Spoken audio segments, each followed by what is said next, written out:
bands on them. Ear tags. Well,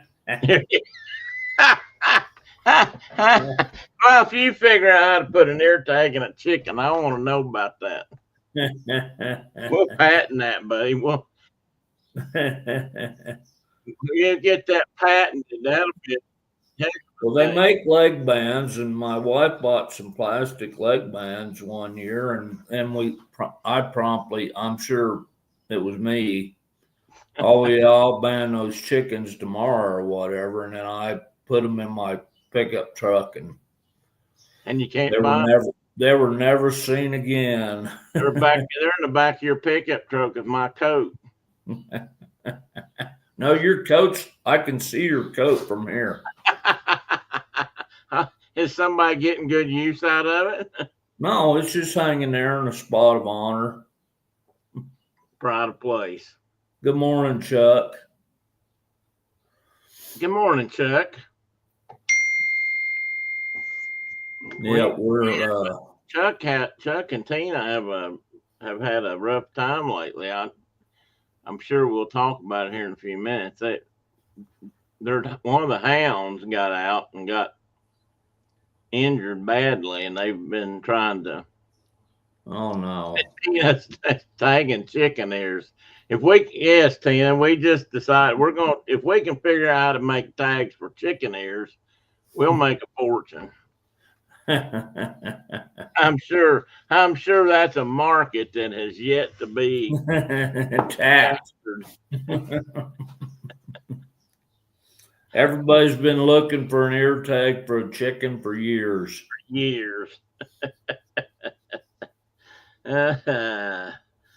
My goodness. Chicken. And I've been in the cattle business all week. You have been? Yeah. You saw my deal.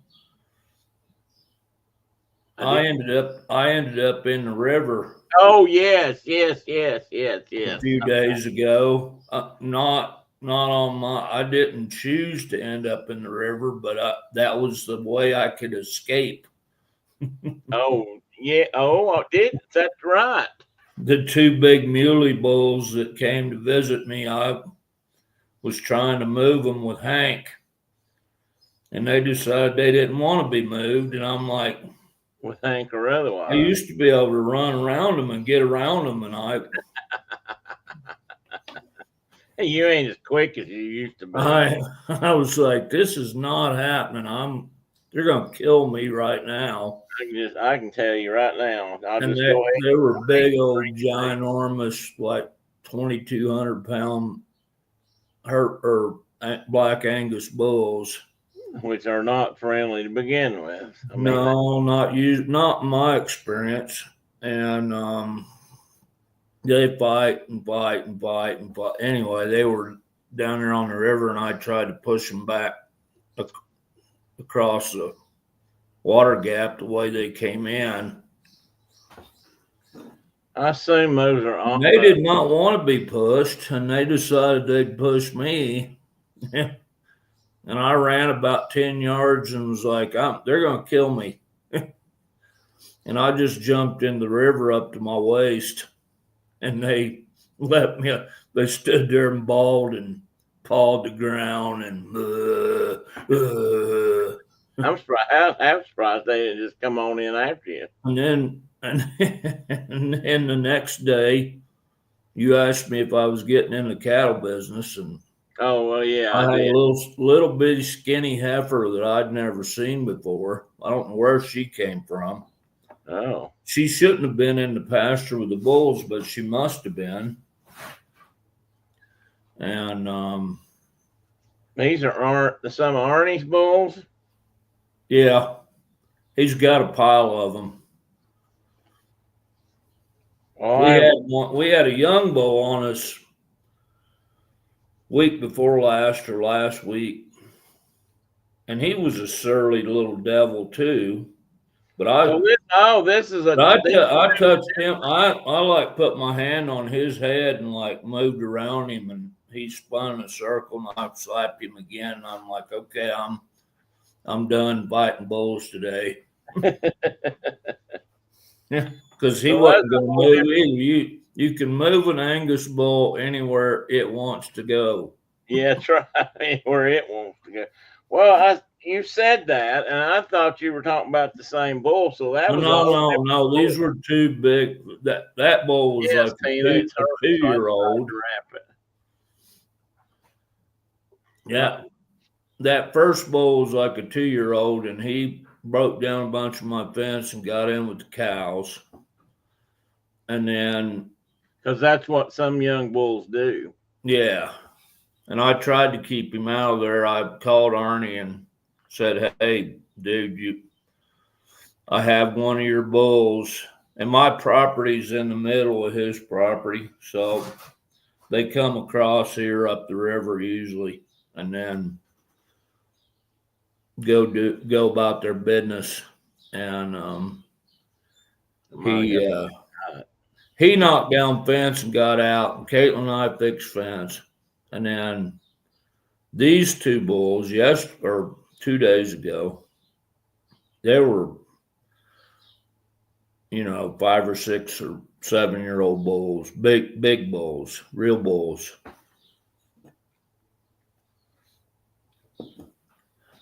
They would have made a great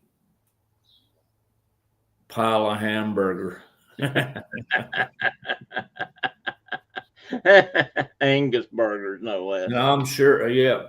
Grade A Angus beef. Angus beef. I'm sure they're good breeding bulls. I mean, but they definitely the problem is that Arnie's, where he keeps his heifers, is on a 10,000 acre pasture above my house to the west. And the bulls are in a 5,000 or 6,000 acre pasture to the east.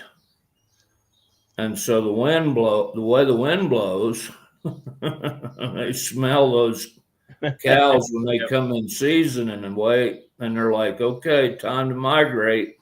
Yeah. That's when the young bulls there's a joke about that. I don't know if I should tell it on here or not. Probably not, if it has to do with let's just walk down there. Yeah, it does. Yeah, you should not tell that joke. Either walking or running. But I called these two bulls the ghost in the darkness. They were. Well, I would get that. People that watch our show might understand what that means. We've talked about the ghost in the darkness. Yes, we have. But you're wondering what I'm doing. I'm just it's aching a little bit. We've actually got a little bit of sunshine this morning. It's rained here all week. I've seen it. I see it. It's like God raying through the window there. It's beautiful. Well, yeah, and it's stormed. I mean, we haven't had too bad of weather. Some people did, but we just had a lot of rain, and it's plumb soggy out there. And I'm like, Tina, I don't care what doctors. Damn it. You don't have a full psych. I don't care what doctors say. It makes my bones hurt even worse. Leroy Buck Flainer would say you don't have a full sack. Don't have a full sack. I just look. I mean, you can. I don't know if you can see this bone right here sticks out a lot more than this one does now. I just noticed it. And that's the one I broke. Kind of like that finger does not go the way it used to. And one of these things is not like the other. One of these things just isn't the same anymore. I wasn't going to put it up there by itself because then that'd be offensive. Morning, Diana. Welcome in. I talked to Diana and Mike the other night, and they were sitting outside in their backyard by the table. I don't know if they were enjoying a cold beverage or not, but the sun was shining. They were talking about how they were skaters and Well, that could be. It was probably 11 o'clock at night. Oh no, it was about, I don't remember what time it was. It was about 8 or 9, 8 something. Holy buckets. Tina just said they haven't had one dry weekend in 54 weeks. According to the weatherman, he says a few weeks. Wow. I can remember when we had that one year, we had not 54 weeks. That's a whole year, you know. Is it? 50, aren't there 52 weeks in a year? Yeah. Is that right? Yeah. I think so. No mosquitoes yet, Diana said. Well, oh, that's good. Enjoy it while you can. Good morning, Maple Bacon, sir. Mosquito. She's even got a mosquito emoji. I did not even know that was down there. I can't ever even figure it out anyway. So yes, in over a year they haven't had one dry weekend. That's time to it's time to migrate. Yeah, it is. I'd be heading for the desert. We've had a lot of moisture, but we got big old long green grass, and I'm sure my wife's gonna go out and mow today. Ooh. And we're supposed to be 85 degrees, I think, which I'm not appreciative of. Oh, 85? Yeah. I don't think it's supposed to be that hot here. I mean, it's probably going to be in the 70s, but. Well, and the humidity will be about 12. Yeah, well, unlike ours, which will be about. So when you go outside, we're closer to the sun, you know, we're higher in elevation. That's what it is. And it just gets you. It's only supposed to be a high of 73 here today. I'm planning on doing like session 3 on my filly today. We'll see how hot it is. I need to talk to your daughter. I need to get her to go out there and videotape some of that. Or not, that don't even make sense anymore. Videotape, just video it. There ain't no tape. Hey, hello, Mike. Hey, Tim. Now that Mike and Diana are in chat, what do you think about there finally being a Canadian team? Well, for Lord Stanley's Trophy, I'm fond of that. I'm fond of that idea. I feel like we've been leaving. I think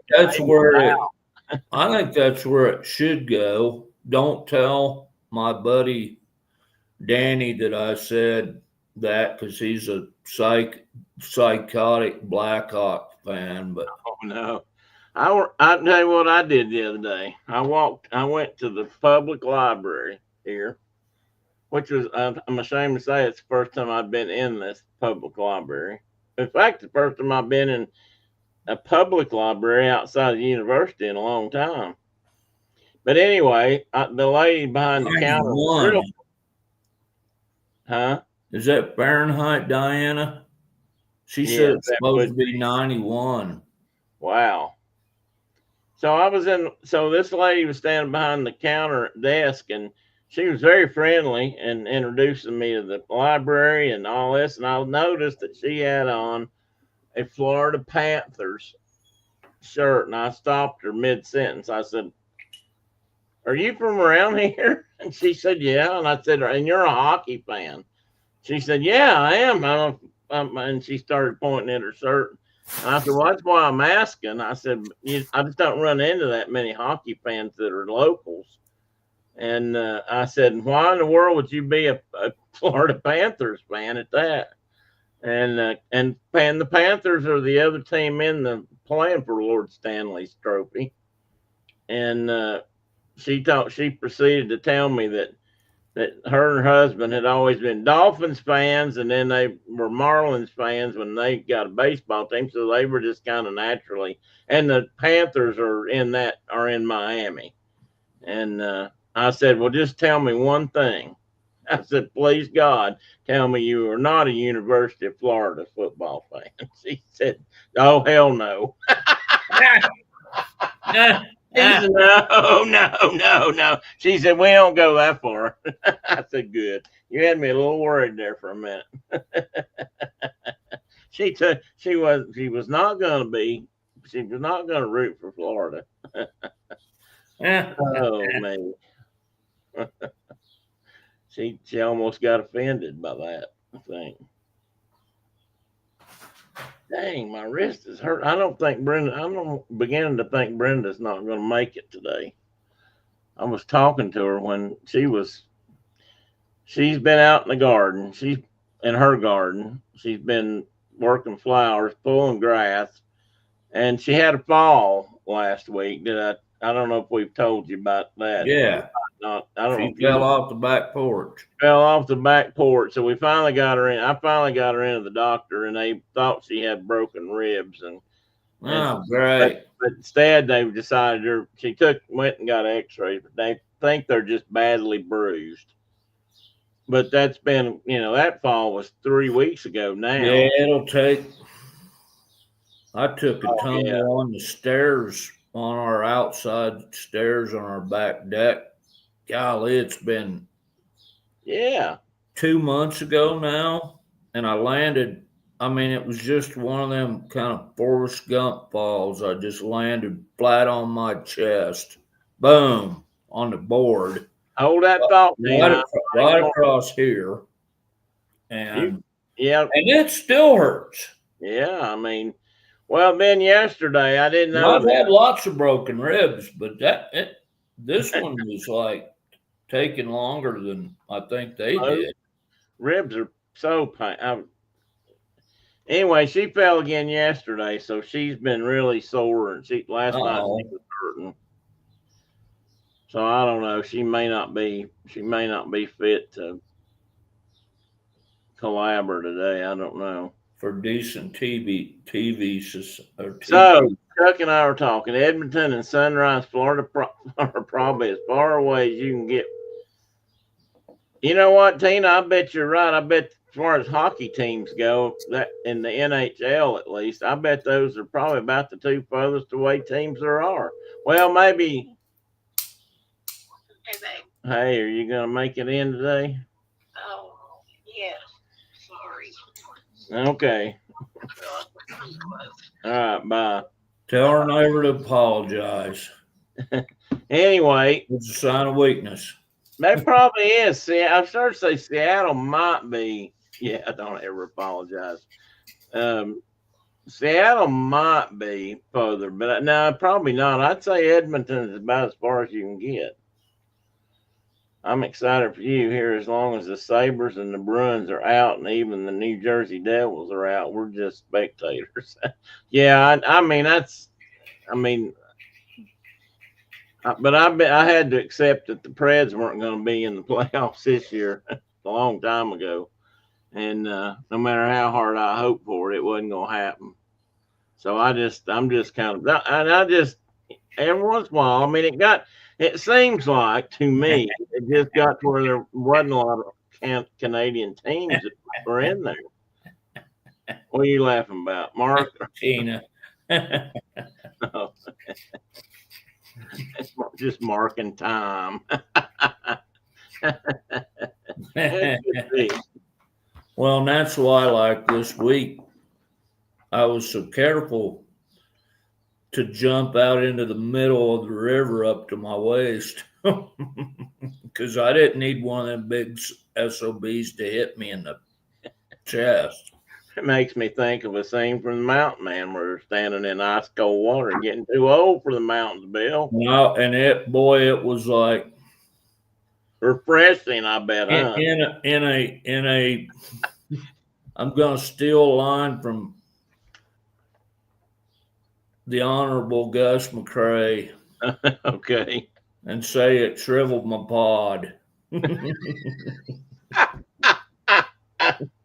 Well, I was thinking that. I just had I apologize. Yeah, Tina, I thought I'd drink out. I thought I'd, in honor of Danny, I thought I'd make sure I drank out of this cup mug that I got from you, Coffee Cove Restaurant.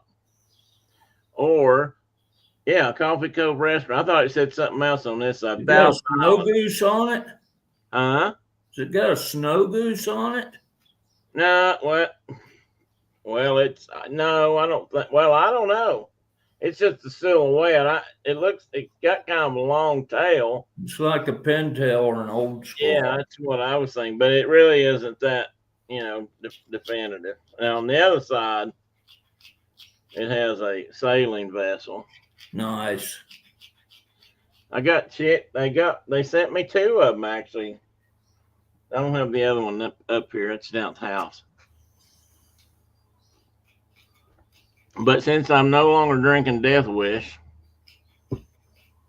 I'm rotating my mugs around. Not that drinking Death Wish and drinking out of their mugs ever made me any money. Or any free coffee or anything. What are you drinking now? Well, I am now drinking Vienna Coffee Company's coffee out of Maryville, Tennessee. Maryville. And I get it. They buy their beans from all the places everybody does, but what reason I'm buying from them now? Well, one, Phil's been getting coffee from them for a while, but the biggest reason is they roast it right down here in Maryville, so I can get it almost warm out of the pot if I want to go down there and pick it up, or out of the roaster, I mean. And that's nice. And that's what I felt like I felt like Death Wish to me seemed to be getting stale. I don't know if it was that they were just that busy or if it was just me keeping it too long or what. But so I'm getting fresh coffee now from Vienna, and I'm really liking it. I finally got back to where my coffee is good again. And so I don't know if that is the answer, but that was part of the answer. Fresh coffee is fresh coffee is just an amazing thing. I mean, as soon as you crack, I mean, I've said this for years, but as soon as you crack those beans, just that smell that just escapes out of those little dry holes. And I was kind of hoping for the Stars for the Boneses, but Edmonton is just as good. And, I'm a surprised team. Now, honestly, I was kind of rooting for Edmonton, but I really thought the Stars would probably win it because they seemed like they came in to that move from that series, the last series to this one. They were hot, but then again, I also thought that I really thought, Mike, no offense, I really thought that the Winnipeg Jets would be there. I thought they were just going to be unstoppable in the tournament, but they didn't. They petered out on us. Such is the life of a hockey fan and a hockey team, I guess. I'm really hoping Nashville's going to start picking back up. I'd like for them. You know what's crazy about that though? While we're on hockey, there's at least 5 players that the Predators have let go that are on those 2 hockey teams. Edmonton's got, I counted them up the other day. Edmonton's got, well, no, I was counting maybe that was counting the Dallas team. Dallas had 3 former Preds players, and Edmonton's got at least 2. They got an offense, they got a forward, and they got a defensive guy. So I mean, it's like the Preds suddenly became as Phil says, the Preds suddenly became the Cleveland Indians of hockey. In other words, they got all the people who trained them, and then they traded them off the team where they became superstars. And that's kind of what the Preds seem to have done this year. They've traded everybody off, and all those players are doing real good. And the Preds are sitting down here in the basement, sucking big time. 2 more holes augured, 1 more to go. Oh, are you planting trees? I hope he's ice fishing. it could be But if ice. it's 91 degrees, he ain't ice He ain't fishing. ice fishing. No, he better not be ice fishing. Not with that coming on. Well, brother, I saw something. I don't know how many did the Halloween. Good God, Memorial Day festivities, or I don't even know what to call that. Festivities sounds too festive. Um, I went out and found one of my ancestors' Celebration. great uncle or great cousin or whatever he is. I'm still trying to figure out exactly where he falls in line with me. But he is related. He's my Uncle John's son, and I know that, or one of Uncle John's brother, and I know that they live just over the ridge from Grandma. But I'm So he's thinking the what is link your uncle's boy? got to be. But I Then actually that's thought, your first cousin. I don't know. See, that's just it. There's a gap Was he there. a great uncle? Huh? Was he a great I uncle? think a great uncle. Yeah, I don't. But that's just it. The connection at the higher up is not. I'm struggling trying to find it. Still working on it. But I found his grave, and it dawned on me that I was reading and I was telling Brenda about it. Um, his name was William L. Sensabaugh, So, private. so And he's definitely one of your people. oh yeah, he's definitely one of them. I mean, there's no question about that. Just the kin is ironing out the kin kinks is the only thing. But I realized when I read his stone, it dawned on me. I mean, I knew this mentally. I knew this, right? Well, maybe I didn't until I read the date. He died on the beach. I mean, he never got off the beach in That Anzio. He died Anzio. in Anzio the morning. He died on the 22nd of what month did they go in there? June, early. It was before a few months before D-Day. And I mean, and here's the thing about Anzio. Anzio, there was lots of great, terrible battles in the fighting in after Anzio, but that's the key is as they're considered part of Anzio or the Anzio campaign, but when they hit the beach, and established a beachhead. It was almost too easy. But yet people died because my relative died on the day while he stepped on the beach. I can only imagine, that this young man from Hawkins County, Tennessee, that gate went down and he ran towards the beach and he didn't make it to the sand. I mean, I don't know that, but that's just what it feels like. And yet that day's battle wasn't so horrific. The Anzio became very difficult after that. The Germans recouped and figured out what was going on, and I think Sounds like Guadalcanal. yeah, kind of like Guadalcanal. I mean, They landed unopposed, basically. Yeah, and then it turned to total nightmare. So yeah, it's kind of like that, and but that didn't dawn on me till I was sitting there looking at his tombstone, and I thought, damn, maybe he didn't even get to the beach, maybe he got to the beach and a sniper got him. I mean and that's not important, but it was at the moment. It was to me. I just made me think and take a moment, pause there to reflect. And I'm ashamed to say that I've not got back up there to put a flag on his grave. I didn't have a flag that day. We went up either Sunday or Monday, and it was pouring rain, and I didn't have a place to stop and get a flag. And I thought there might be one up there because they did have the cemetery with some flags and stuff around it, but the graves themselves weren't decorated. But I'm going to go back. I'm going to go back and do that, and I'm going to go back and see my uncles. I found out another one of my uncles, my Uncle Jack, the one that knocked the wall out. He was in Korea, or he was in during Korea. I don't know a lot more about him than that yet. They blew the whole end out of the stadium. That Uncle Jack. At the horseshoe. I'm pretty sure he was in the Army. I wasn't sure what year, and but he was in Korea. It's like Dad. So I'm gonna go up and put a flag. Now his grave. No, he's not buried in the cemetery. He's in the family cemetery, so he's not. His grave may or may not have been decorated. I thought he was. I started to say he was at Mountain Home, and it would be, but it wouldn't. That's not true. He's not up there. My Uncle Afton's up there.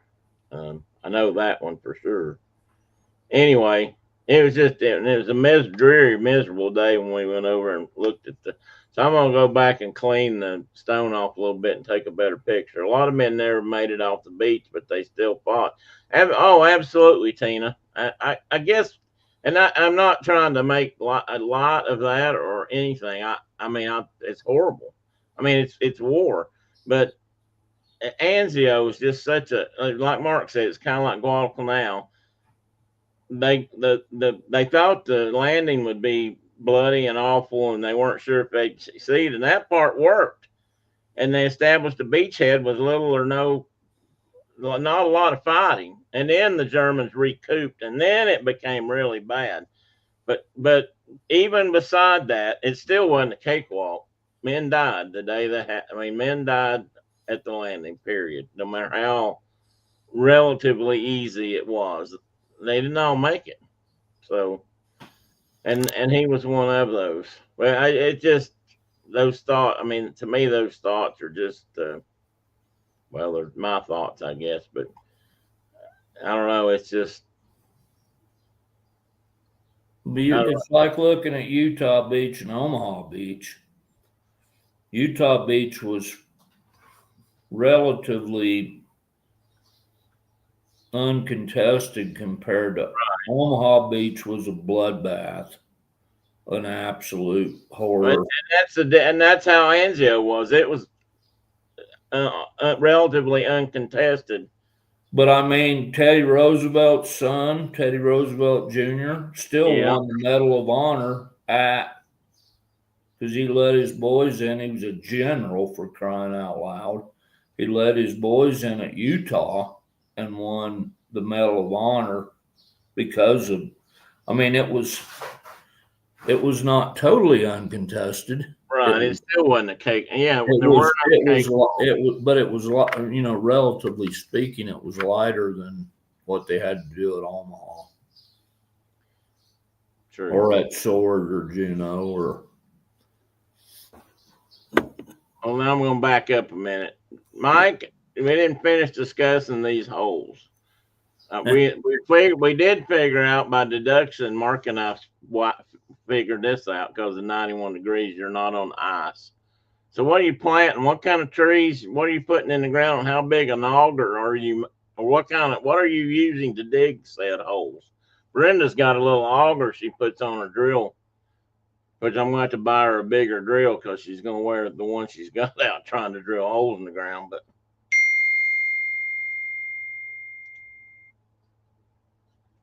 anyway, my nose started itching. I got to fix something here real quick.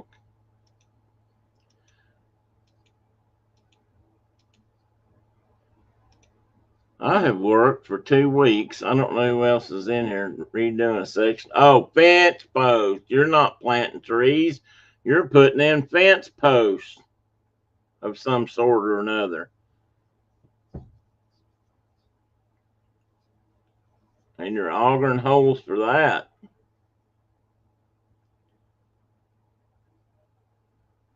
Gotcha.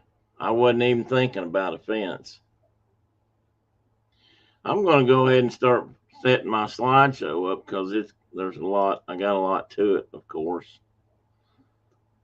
And why wouldn't I? Because that's what I do.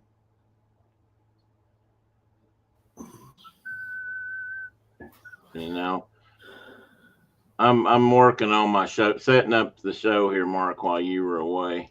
Oh heck, he's building fence. Yeah, he's putting up fence. He ain't doing I thought he was doing. Human beings should never have to build fence.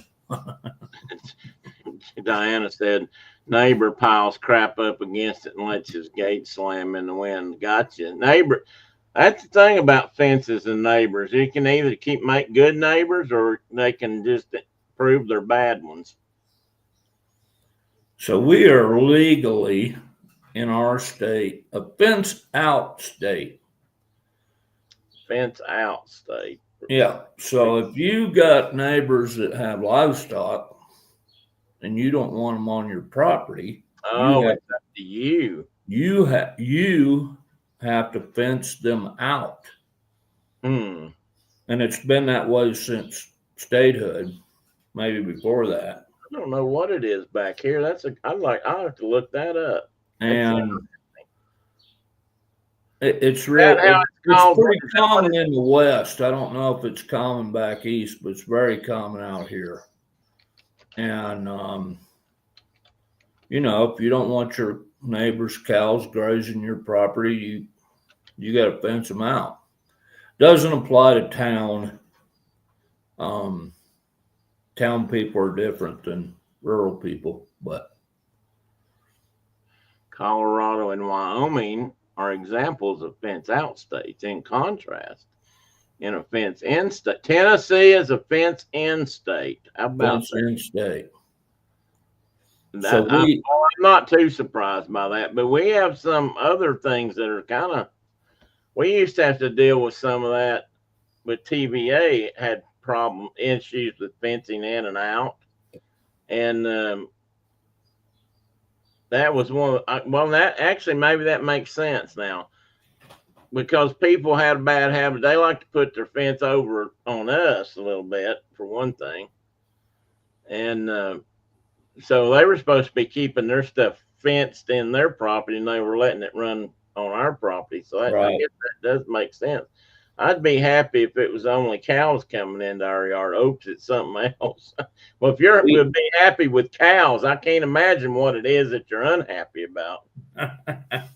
We have these awful things. Now, here's a way that we actually could make $1 bazillion. If we could figure out the perfect water gap that would float with the flood and go back down when it's not flooded and hold your livestock in. All I do is rebuild water gaps, it seems like. I'm just putting that up. Wasn't trying to shut you up because you and I should put our brains to that. Surely to goodness we could figure that out. I have come up with a design that my son and I are going to try. Yeah. When the river goes down, because right now it's big and running muddy and high. Can't get in or don't want to get in. Which is good because it kept me from getting killed by 2 bulls. So other than that, it has some merit. it has merit. I darn sure had soggy moccasins. I did not float my hat, but it came close. Float your hat. I guess I'm glad of that. My wallet and my pocket knives and keys and things all got pretty soggy. Of course they did.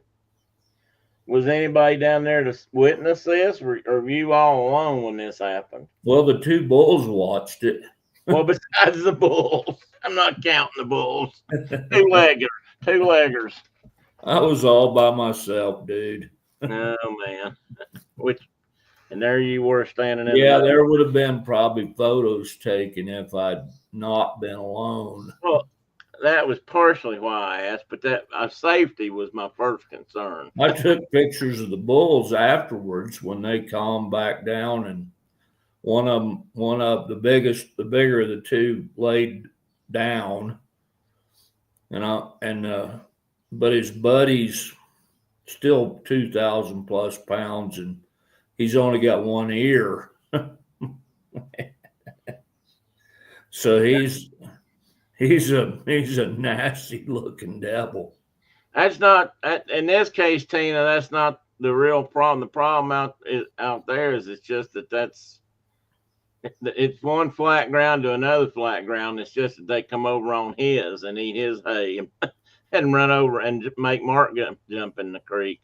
It's just that the water gap just happens to be where the fence line just happens to be in the water. And Yeah, so where the fence crosses the river on, in this case, two places, my west boundary and my east boundary, that's where they cross. But I never complained to Arnie about his cattle getting over here unless we get like 25 or 30 head.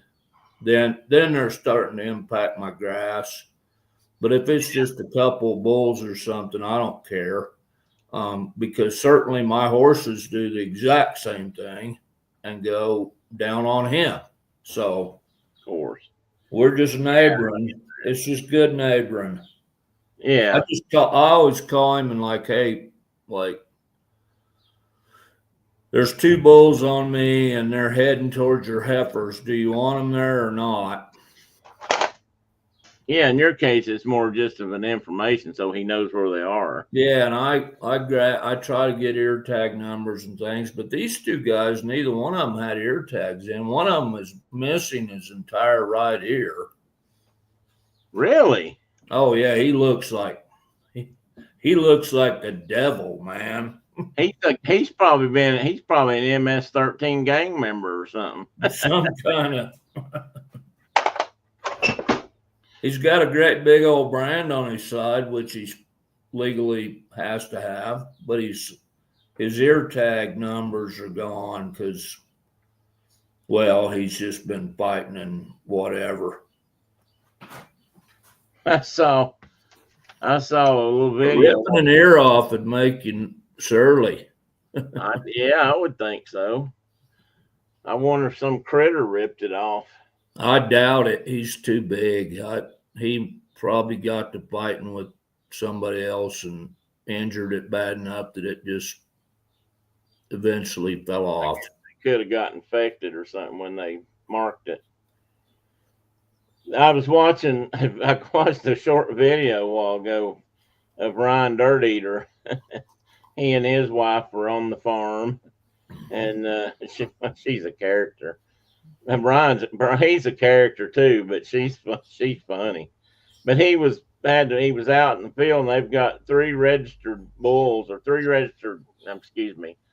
heifers or something, had cows because they're breeding cows now.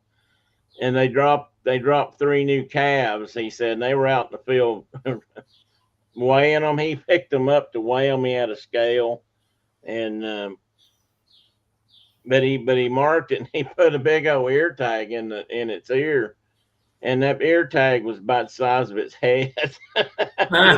It just looked, the calf was pretty fresh, and the ear tag just looked huge in the side of its ear. They're easier to handle when they're fresh. Yeah, well, yeah. Well, he didn't have that much trouble picking it up. He picked. I got one friend that waits till his calves are about 250 pounds or so before we brand them.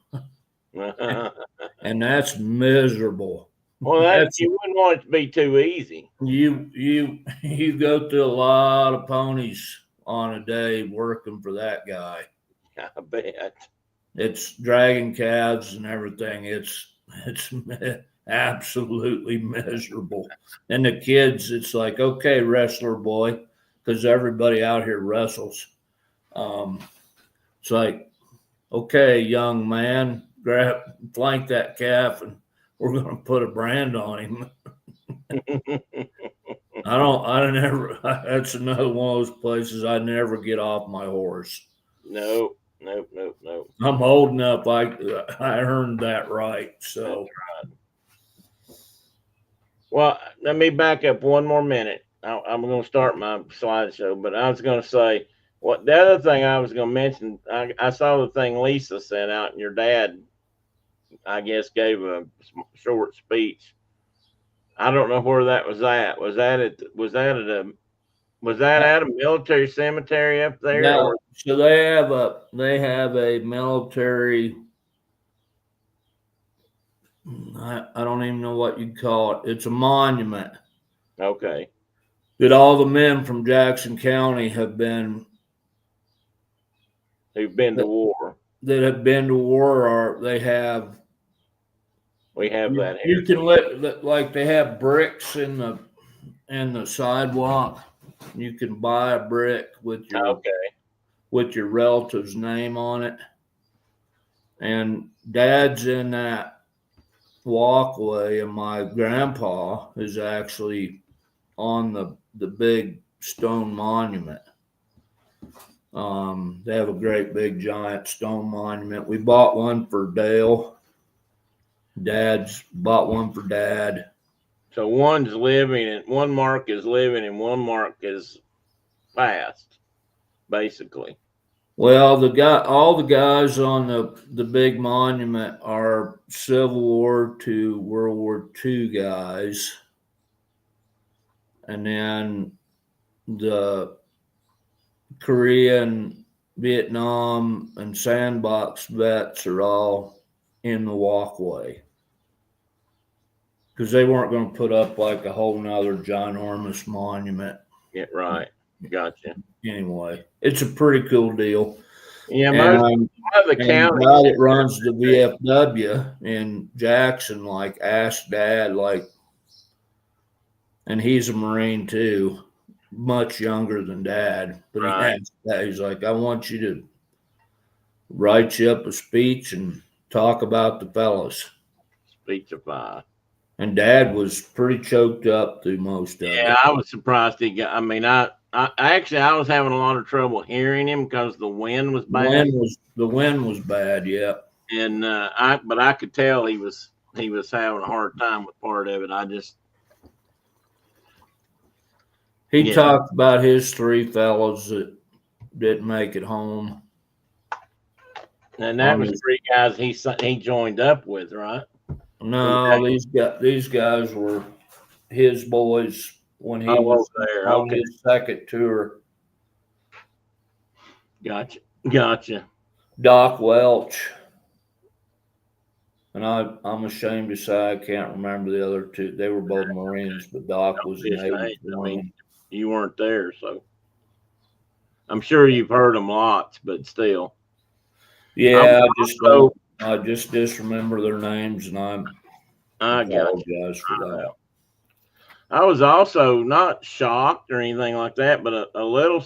I don't even know if I was surprised, but in that little cemetery there where William is buried, were 3 or 4 Confederate monuments, not stone monuments, but cast metal. Those bronze deals that said you. No, they just look like they were cast iron, cast metal, steel of some sort, and they probably had been painted at one time, but they were long past that. But you could still see the Confederate flag in the middle and a wreath, kind of a laurel wreath or whatever around that, and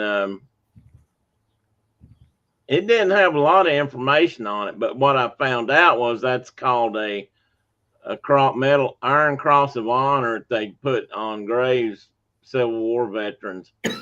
I don't know who sold them. I don't know if it was like the daughters of the Confederacy or sons of the Confederacy, or who did them back in the early 1900s. You can go to Gettysburg, Pennsylvania, and see the same kind of mark. Oh yeah, I know, but I just haven't seen any lately. Where the boys died, that's they recognized who they were fighting for or with.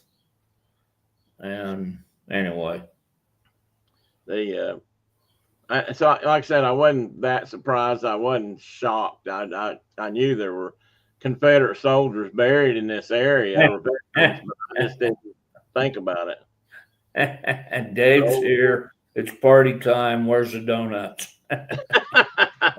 Well, Dave, somebody said you were bringing them, so we've been kind of hanging around waiting on you to get here. I guess you didn't get the message.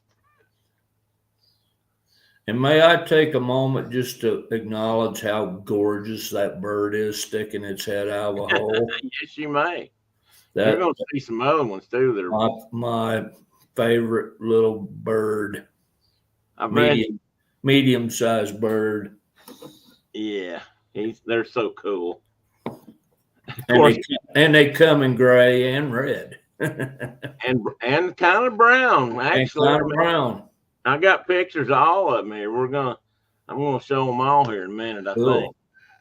So anyway, we're gonna talk about owls today, and I'm talking about owls today because my wife, who apparently still isn't here, we were sitting on the couch yesterday watching the birds outside the window. We had a hummingbird coming was sitting on the shepherd's hook she's got to hang stuffed feeders on, and he kept coming to that, and she was sitting there and she started reading. She said, would you like to have an owl box around here, or what kind of box would you want we need for an owl box? And I said, well, a wood duck box works great. But so that's what got this started. And she said, that's what you ought to talk about this week. You ought to talk about owls if you haven't done it before. So I looked, and I don't think I've talked about owls. We've talked about owls plenty, I'm sure, but not specifically. So well, they are kind of your spirit birds. So yeah. They've always been. You even used to like put on your war paint when we were bow hunting, kind of like an owl. Yeah, I did. So I'm going to go to, I can't see the chat right now. I'm going to go to, well, maybe I can. Hang on. I can make this smaller. I didn't think it would let me. All right. I'll try to keep up with the chat. I can't see Mark, but that's okay unless he's flipping me a bird. I'm not flipping no birds, but I am going to step away for just a second.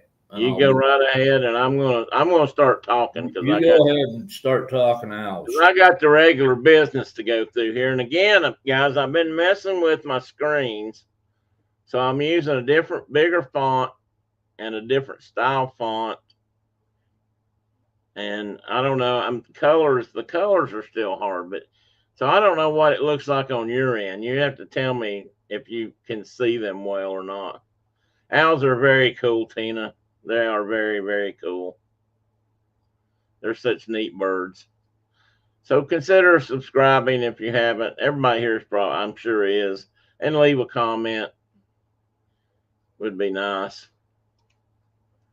So, but I wrote this all out, and I don't know why, because most of the time nobody, I mean, you could read it.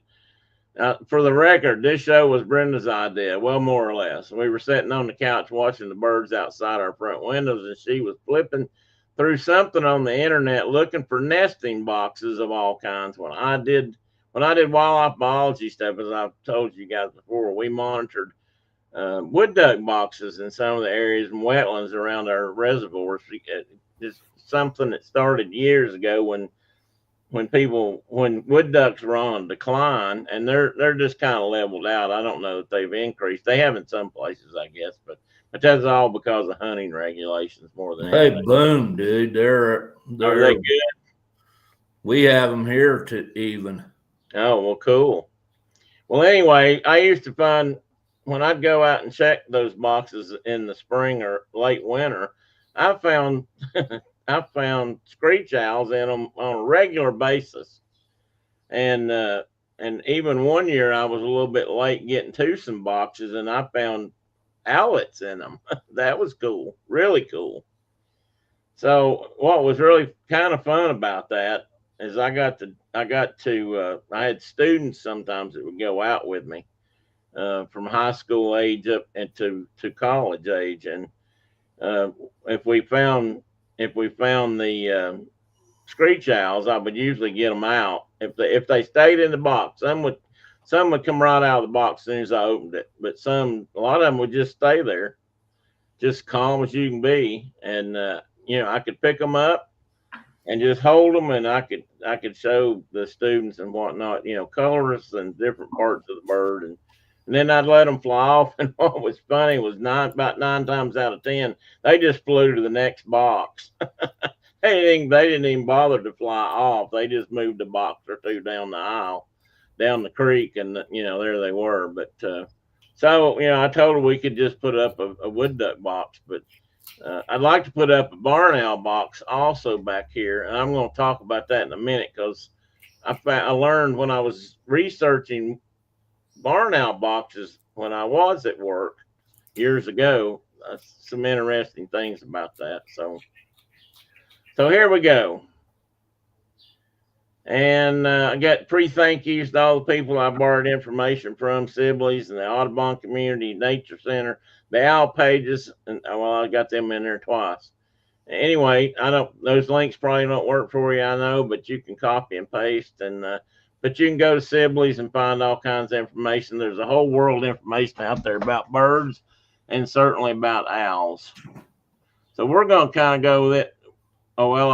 These are kind of the 8 more common owls in North America, but these are 8 of 8, about 18 that they actually consider native, that are naturally or natives in this part of the world. Now, some of these birds are also, or some variation, are in other countries, but they consider that we have 18 owls in the New World, I'm going to say. I just wanted to do North America primarily. That's what I usually do, but some of these maps show South America a little bit. So anyway, we got barn owls, we got barred owls, we got eastern screech owls, we got northern saw-whet owls, which is a little bitty tiny guy, which we even have down here in the very tops of the mountains in some places. We got great horned owls, and of course we got those guys pretty common. Sometimes we get long-eared owls down this far, but not very often. Short-eared owls, which if you look at him real close, you can see why he's called that. And note, none of those are actual ears; they're just tufts of feathers. And maybe they help them. They do help them here, but they're not actual ears. Yeah, the ears in that disc, on the edge of that disc on their face. Yeah, and I think I might have an example of that in particular. Well, this kind of shows it. This is a poster out of Sibley's, and you can kind of see like the barn owl and the great gray owl, especially, and barred owls, and few of these guys have that really. All of them have a disc, but some of them are very pronounced, and you can see that in this illustration. You can really see how they work. Most of these guys are nocturnal. We have 18 species in the New World. I added New World to that because some of these do go south. Most of them are not nocturnal, meaning they hunt after dark, but some of them hunt in the daytime, like burrowing owls and short-eared owls and the northern hawk owl. They primarily hunt during the day. And the burrowing owls hunt on the ground a lot. So yeah, so when you're like out here, we have a lot of short-eared owls. Yeah. We get long-eared owls right here on the river, but if you go out in the desert, you see short-eared owls flying, and they fly just like a harrier. Yeah, that's what I read. And you better be looking close. Like, is it a big female, brown colored northern harrier, or is it which we used to call marsh hawks? It's not an owl at all. Right. But a short-eared owl that's flying, their wing shape is very similar, and they fly just off the deck, just like a harrier does. And sometimes you got to look pretty close and like, oh, that's an owl, that's not a hawk. Wingspan and everything, are they close to the same size? Pretty close to the same size as a female harrier. Okay. Because the males are the little blue guys that are small, but smaller, little blue-gray color. Yeah, I didn't realize they were that big. I've never seen a short-eared owl that I'm aware of, and but I didn't know they hunted that. So we have great grays just north of here, just like 10 miles north of the house. We see snowy owls when it kind of takes a combination of events. The lemming population in Canada has to crash, Mm-hmm. and it has to be kind of a bad winter, which they're probably linked to. But you know how the lemmings are famous for like Running off the cliff. running off cliffs and things when there's too many of them. And snowy owls, their population rises and falls with the lemming population, Just like lynx populations. just too. like lynx do with snowshoe hares. And when they get like an overabundance of birds in Canada, and if the weather's bad enough, they come down here for winter. That makes And sense. so every now and again, we'll see a big old beautiful white owl sitting on a fence post or something, you know. That's cool. I'd love to. We actually have had them down as far as Middle Tennessee in the wintertime, get blown down this far. Yeah. And they usually show up like on airports because big open field, big open Right. area. And actually there are some places where in the wintertime or certain times of the year they can be not as bad a hazard as geese or flocks of, say, starlings to aircraft, but they have been known to have impacts with airplanes because, again, they're hunting in that same habitat that airplanes like. It just so happens that airplanes like that kind of habitat too, open fields and, you know. Look how I tied that together. See how I did that? Is that your ding? It's my phone, yeah. So Or I do can't I have turn something? that off. Do I have something going off here in the house that I don't recognize? No, that was mine. I can't believe it's that loud. Anyway, so I'll keep moving. But that's these guys are efficient natural pest control agents. They do a great job of keeping rodent populations down, and in some cases, a couple of these guys, the small guys, eat a lot of insects too, for that matter. Not mosquito type insects. We'll leave those to the bats, but they eat a lot of other bugs, Grasshoppers, etc. such, yeah. And many of our native owl species suffer from the loss of habitat, and talk about that a little bit, and some not, and I'll talk about that too just a little bit.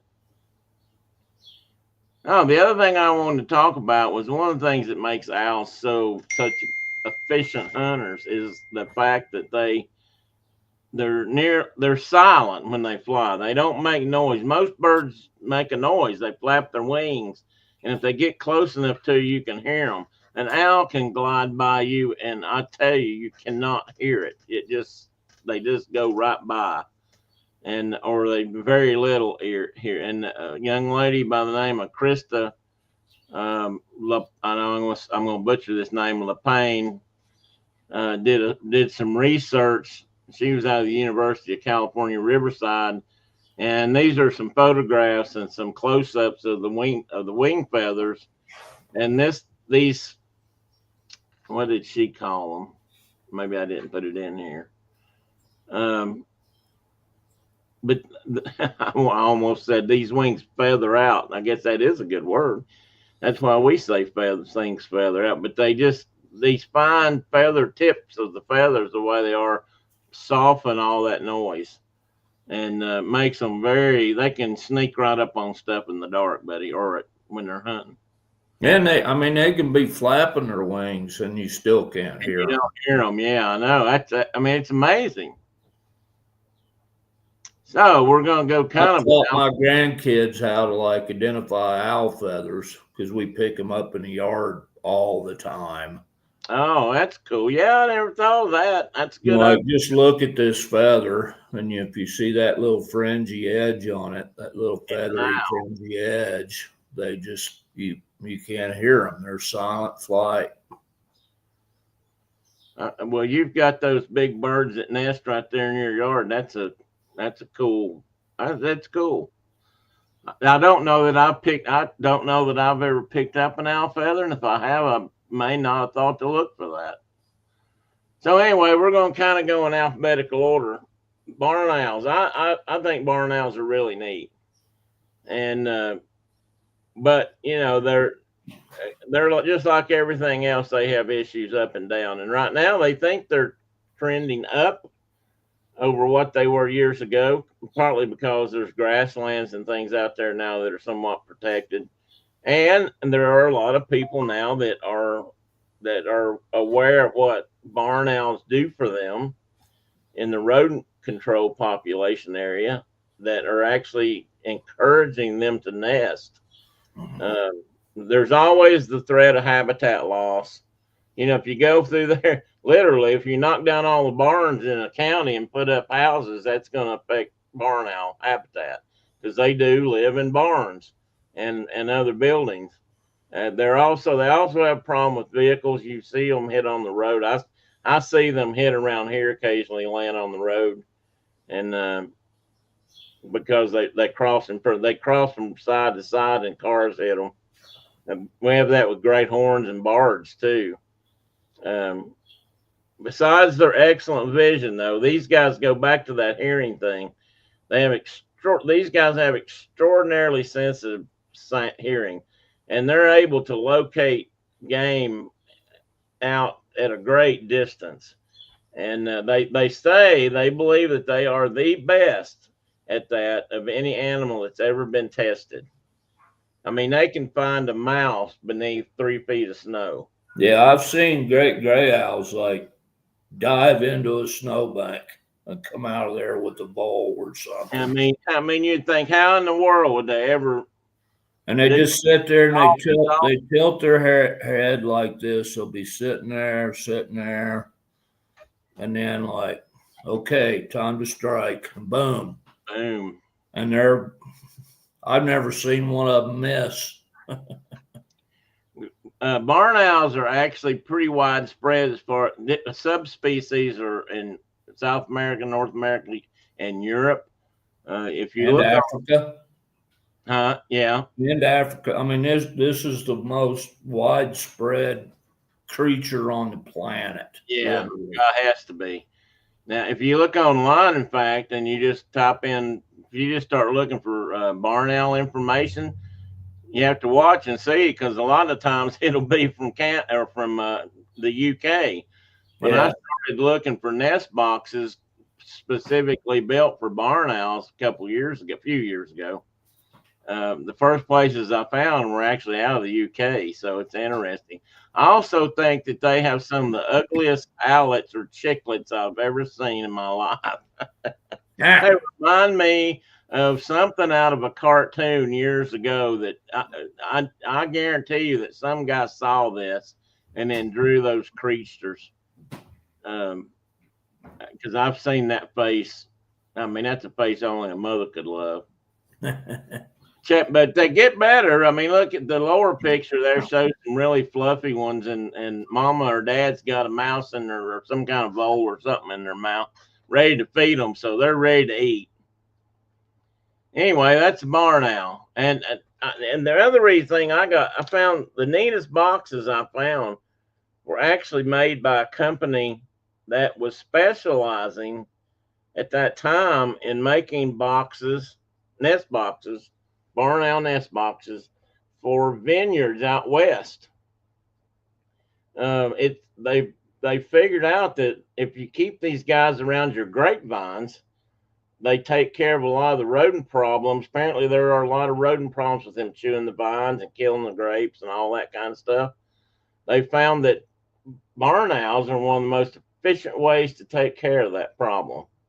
So a lot of vineyards now have put up owl boxes, specifically barn owl boxes, for that very reason. So I bought some of their boxes. I had 2 or 3 or 4. Well, I bought 10 of them actually, and was hoping to kind of monitor them and have them put up. And then, of course, I left not too long after I got those and retired, so I didn't get to do that. I was trying to get some Boy Scouts involved, and I got a couple of them put up. And I actually have one of the former scouts, and it was the guy that I worked with, a young man. and he actually kind of is keeping an eye on a couple of them. So Dina says they need to grow into their beaks a little bit like feet. Well, I think the range map you've selected is interesting because we have them statewide. Most of Wyoming there is not even considered occupied habitat, and Well, we get them by the hundreds here. really, Yeah, I mean, if you want to see a barn owl like regularly, you go to the rodeo stadium in Evanston, Wyoming, and you'll see 100 of them. cool. They, Well, they use rodeo stadiums as nest platforms as well. cool. Well, I mean, like I said, they use a lot of that kind of stuff, and they really do live in barns a lot. And they're just cool animals. And you're right. I mean, this map should have shown. I think this map probably should have gone further north. Probably all the way to Hudson Bay at least. Oh well, yeah, I'm sure. But we used to get them in the wintertime in down there by Las Cruces in New Mexico. Yeah. And they would come down and winter in ginormous stands of salt cedar and pecan groves. So in both cases, humans are the cause for both of those species to be there. Right. Those two tree species, or shrub and tree, and you could go into those stands of salt cedar and just flush like dozens and dozens and dozens. That's interesting. I'd like to see that. That would be. I've never seen that. So was that primarily in the wintertime? I mean, that was in the wintertime, and then when I was working in Arizona, we had the San Rafael Valley, which is kind of an oxymoron. It's more like a plateau, but it does have a drainage in it. And if you were there at the right time of the year, usually in December, January, there would be a barn owl or a short-eared owl sitting on every single fence post. Oh, cool. And I don't know if I saw it multiple times. I don't know if that's where they lived. It was a big, wide open grassland valley, and great for Mearns quail and owls. Excellent. I put these I added an extra slide here for these guys because I wanted to show that face, that dish, how prominent it is on that adult bird. And that bird's also got a band on its right leg, looks like.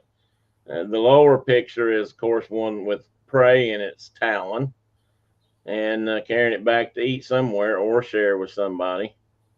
And I just love that. I just love them and the image of them in flight. They're just so cool. I mean, pretty much all owls, but these guys, the wings all out and just getting ready to make a dive bomb. And I think they should have been called heart-faced owls, personally, but that would have worked. Some of them are really, really heart-faced. It's like a ring-necked duck being called a ring. It should have been called a ring-billed duck, but it's not. You can't see the ring on the neck, but you can see the ring on the bill. That's true. You can. That's a good point. There's a lot of birds and critters out there that have that very same problem. Yeah. I think I remember discussing that very issue when I had ornithology in school. We had red-bellied woodpeckers where you and I grew up and where most of the folks here probably have them as well. And the male has like the whole top of his head is blood screaming red. Yeah. And my mother always said, well, why don't we call them red-headed woodpeckers? And I'm like, because we have another woodpecker. We have another one. That's entire head is blood red. So it could be an old map. That's a good point. And I'd have to go back and look. I got most of my maps from either the Audubon Society webpage or this owl. There is an owl research group. I can't remember now. I've got it. I had it listed there, owl page or something. So I mean, they could have been off, and it could have been an old map. It's hard to say. And Tina, that was always one of my pet peeves. I'm like, I have personally caught that creature here in this wherever I was, and you say they don't live here. Yeah. And I was working as a professional. I guarantee the records were getting submitted. Like, hey, I found this cool snake here or whatever. And sometimes it just takes science a long time to. Science, the Earth is slow, but science can be slower. Somehow I'm going to figure out a way to use that. The ox is slow, but the Earth is patient. Yeah, maybe science is slow, but the Earth is patient. Maybe that would work. Yeah. So now let's talk about one of my other favorite owls, barred owl. And Mark, I don't know. Tell me if you've got these out there too, don't you? Or do you ever get barred owls in your neck of the woods? Right up in the northwest corner up by Yellowstone. Okay. And then I think all of Montana's occupied now. I mean, all the appropriate habitat in Montana. And that's something they've been expanding greatly. They have. To the point where the Fish and Wildlife Service is fixing to do bad things to them. They're getting ready to euthanize or open. I don't know how they're going to do that, but I just saw an article protest thing about that somebody was doing. But I don't know how many they think they're going to have to try to kill. But I heard upwards of 50,000, and well, it could be. It's a lot.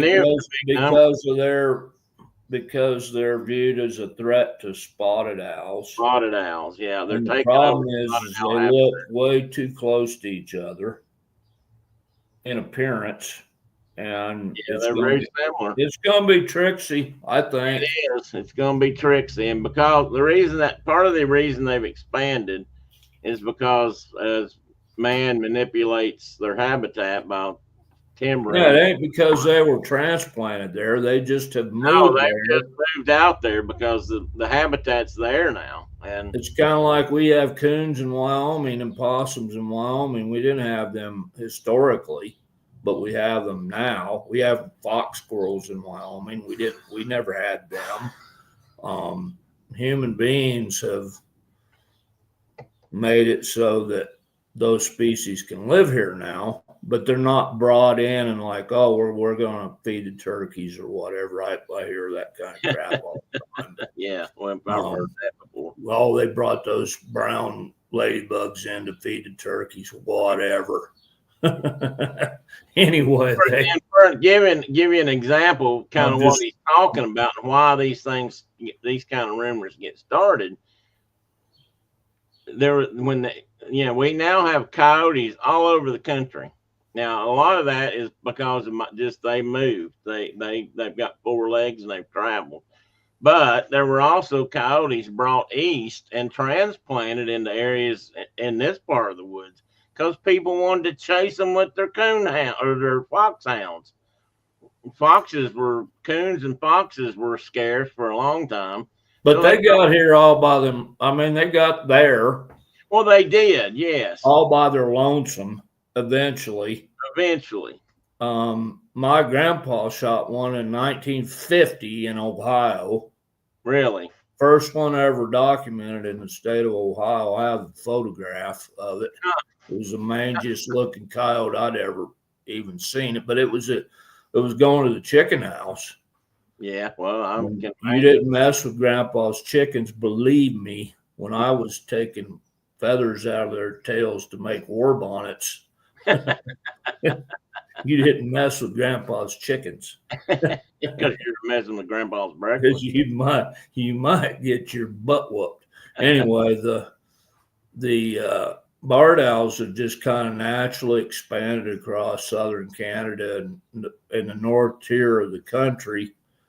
I mean, to include Montana and into Washington and California. And they're They're worried about their impact to spotted owls, which are Spotted owls have been they're declining. either threatened or endangered. I don't know what their status is on the list right now. I can't remember. I may have it written down here. But these are very prolific owls, and I agree with Tim. This is one of the coolest birds on the planet, and a good southern bird that says "you all" and not "yous guys."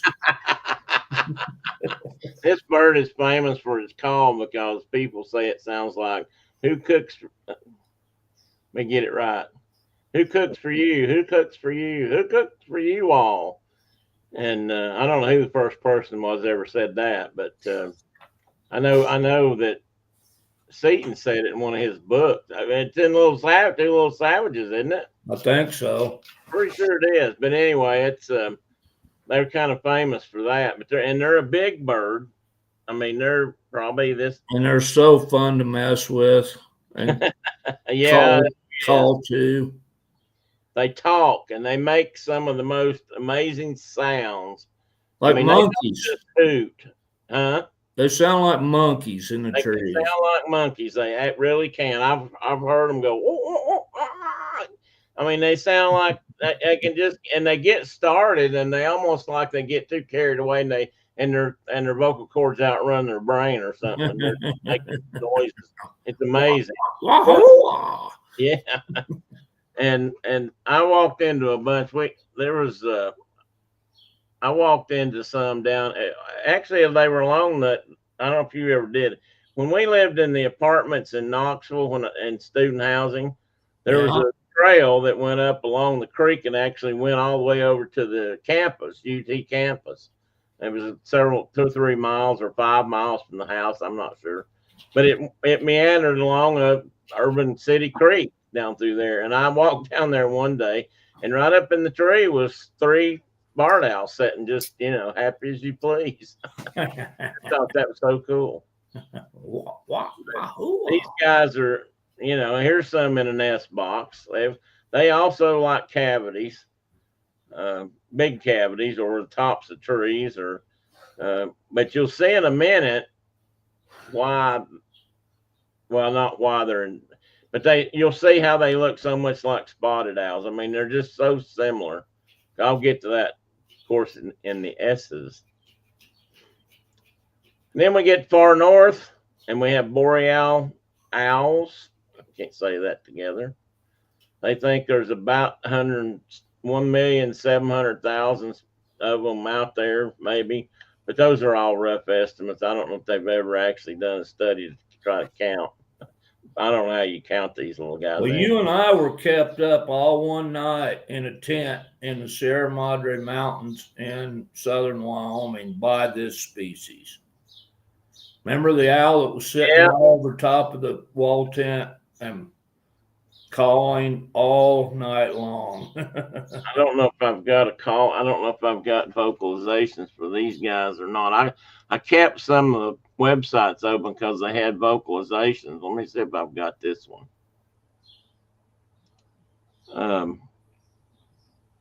And you guys may not be able to hear it, so I'll try it once, and if it doesn't work, then I won't mess with it. So all my grandchildren down to Boone's age haven't runated little Abby yet, but they all can call like horned owls. And they'll know other ones before it's over with. But I have no doubt about that. Oh, these are divided up into genus and species here. I don't know which one these guys are in. So, Tina, there is a barn owl, the first one we talked about, and that last one we just talked about was a barred owl. Brenda asked me the same question. Separate species. It's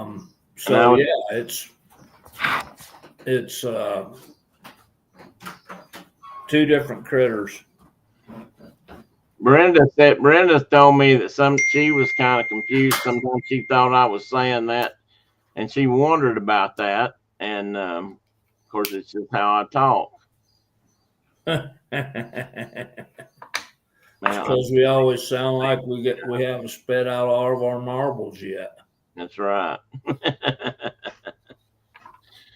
But this little guy is, he's kind of special. But And they're only about that tall. yeah, they're little guys. They're talking here about the females are often as much as twice the size of the males, and that's still not very big. And like these little guys, I had to put some of these fuzzy guys in here. Look at those beauties. And that again looks about like a wood duck box there. I mean, that whole size, the whole size of a wood duck box and the general shape of a wood duck box might be a little deep. Well, not really. I mean, they're made deep, and wood ducks can climb out because they got little claws on the ends of their paddle feet and little tushies on their feet. And but other critters can certainly get in and out of them quite easily. It's not a problem. So Tina said Brenda should speak Tennessean better than she does, so she does not feel stupid. Well, there you go, Tina. That's exactly. She's lived here since she was 2 years old. So if she don't get it, then and barred owls, to one of your questions there, barred owls don't tend to live in barns. They tend to live in big old holes in trees in the holes in trees. Yeah, big mature forest. They like that big old land, and I mean, and they're pretty. They can find habitat. They go like Mark said. That's why they're spreading. I mean, they can move around. They somewhat adaptable, but enough. But they can fly far enough and go far enough that they're spreading with that habitat as it goes. Burrowing owls, and this is a general map of them. I won't swear that this is everything, but these guys are famous. If you read the book, they're in Mark's book, the book that Mark illustrated. He drew these guys. The first place I ever saw these, I guess the only place I ever saw them, was in New Mexico. First time I went out to visit Mark in New Mexico, we went down into the Gray Ranch area, and I looked out one day, and there these guys are. There they are. These are the babies. I can't tell if I'm getting this right or not. There you go. You had it. You had it. There, right there. So in the book, their names are Clyde, Clifford, and Clark. And they're and the reason they're named that is Clyde Clark was our farrier. And a wonderful human being, rest in peace. And Clifford was Ron's, I don't know if he was his first horse or just a horse that he really liked.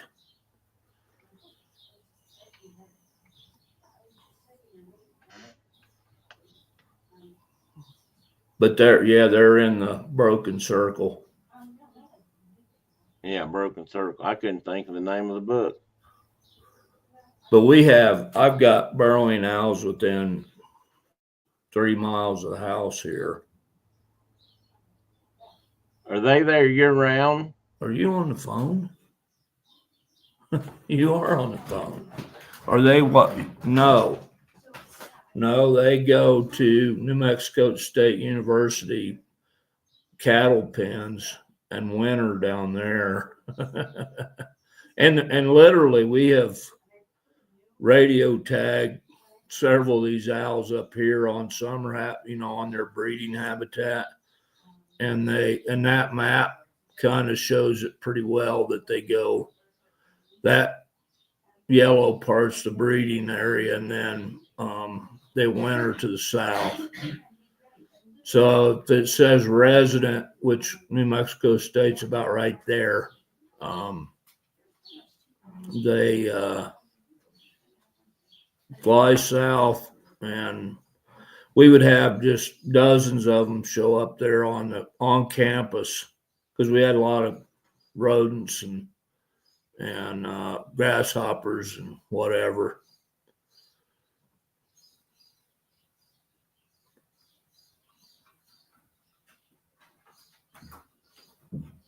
Did I lose you? I did. You're muted.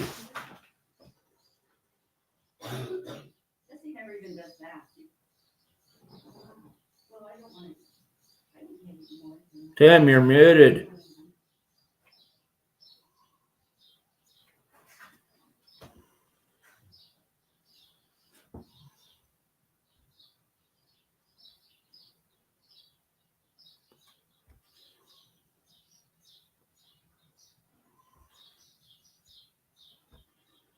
No, the ones that. I'm muted. Sorry. One of the things I thought was cool about these guys I didn't realize was they lay large clutches of eggs, especially most big owls have 2 or 3 at the most.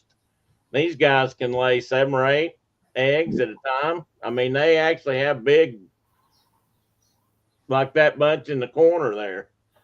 That could be from one clutch, and those are all tagged. If you look, that's what these. It is. I mean, that's common. That's what you see is like these little guys. There'll be half a dozen of them or more standing out there, and mama and dad are like coming in and feeding them. That's a lot of mouths to feed. A lot of mouths to feed. It's but we have a lot of big grasshoppers, and they eat a lot of them. Oh, I lost my. You had them in. Did they have on the range map? Did they have the ones in Florida? Yep. Looks Okay. like they might winter down there. No, actually, there's residents. They're resident birds. Yeah. There's been a lot of issues with development and impacts to burrowing owls in Florida. With like turning the whole beach, dry lands into condominiums and whatnot. Bear with me just a moment here. I've lost something. Well, I guess I won't be able to get it back. I've lost my preview screen. Oh, there it is. Got it back. I don't know what I did. I don't know what I touched. I touched something and it just all went away. I'm trying to do everything at once here. So anyway, burrowing owls. Let me move back to where I was. I just think they kind of remind me of meerkats in a way. If Brenda was on here, I think she'd probably say that too. She used to love to watch that show on TV about Meerkat Manor or something they called it, where they were in Africa and they had cameras set up in these meerkat areas. And I don't know if you ever saw that, but it was kind of fun. Yeah. That's what these guys remind me of. Well, and that's if you look at that top left photo with all those chicks in a cluster looking up and gaping their mouth. I mean, when I drew this picture, people were like, well, they don't look like that. I'm like, the heck they don't. Well, the heck they don't. They sure do. Handled hundreds of them. They sure do look like that picture. Okay, now we're going to go to that one of the favorite owl. Probably is my favorite little owl. I have to admit, the screech owl. I just grew up hearing these guys no matter where I've lived, but I haven't heard one here yet. But I mean, even growing up as a kid where I lived in a not town, but more populated area, these guys were, well, actually it's probably about like here. I just heard these guys at night. You'd hear this little whisper, this little whistle kind of a call, and like that. And they were out there. And there's a couple of owlets looking out, but you can see they're pretty much out to you guys, I guess, now, or getting close to it. Well, we had them so that little blob that sticks out into Wyoming there on the southeast. I had them on. That was my district for years. Right. I had them there, and then on the western side of the state, we have western screech owls. Westerns, yeah. Do they mix at all? Totally different sounding bird then. Yeah, and you can Oh. call them both in if you can mimic their call. They'll fly right to your almost to your hand. So do you know if there's been any hybridization from that? Because I don't think so. I Good. don't think there's any. I ain't mixing. Yeah, I think they're just. I mean, they're totally different. Look at those beauties. Good. Here's one of the coolest things about these guys. Look at the color variations. I mean, you got that one in the middle there is literally red, and then you got the gray ones, which are probably more common, but I can't swear to that. And then you got some that are what I call brown, and some people just say there's two species, rufous and gray, or two colorations, rufus and gray. But I think there's three. I think there's red and then there's brown, personally. Well, and the really cool thing is, I always found it cool anyway, is that the same thing happens with ruffed grouse. You got gray ones, you got bright red ones, and you got these intermediate, like brown colored ones, and they live kind of in the same kind of habitats. I don't know if that's got anything to do with it. True. But I didn't know that though. I've never seen three or two different, wildly divergent species that have adopted the same color schemes. It just, and you never know. And here's the thing, you never know. I mean, I don't know if anybody knows what makes the difference, but I have reached in a box and pulled all three of them out, and pulled all three of them out of the same not litter, the same hatch, the same clutch. They'll have all the colors. I mean, they're just mixed up. I think it's a thing I think it's a genetic deal, just like Labrador puppies. You can have a litter of Labrador puppies that have blacks and yellows and chocolates. That explains it better than Tina. I would say food sources in some animals, but not in this case. I don't think it has anything to do with what they're eating. It's like having a redheaded child amongst your brown-headed kids or something. It's just a you gene. started to say stepchild. I did. I apologize. But, I got a redheaded grandchild. He ain't a step grandchild. True. I've been saying that for so long. I'm sorry. But I love them poking their heads out of their boxes. I mean, they're just like, what are you doing down there? Who are you messing with? But if it's early spring or late winter, they'll just be sitting right in the bottom of that box, and a lot of times they'll just let you reach right in there and pick them up and then let them go. That's what I used to do. I just love handling them and showing them to people, because they're just. But people, especially people that have never been up close to an owl or something before, and you get a chance to do that, I used to live to do stuff like teach people, show people.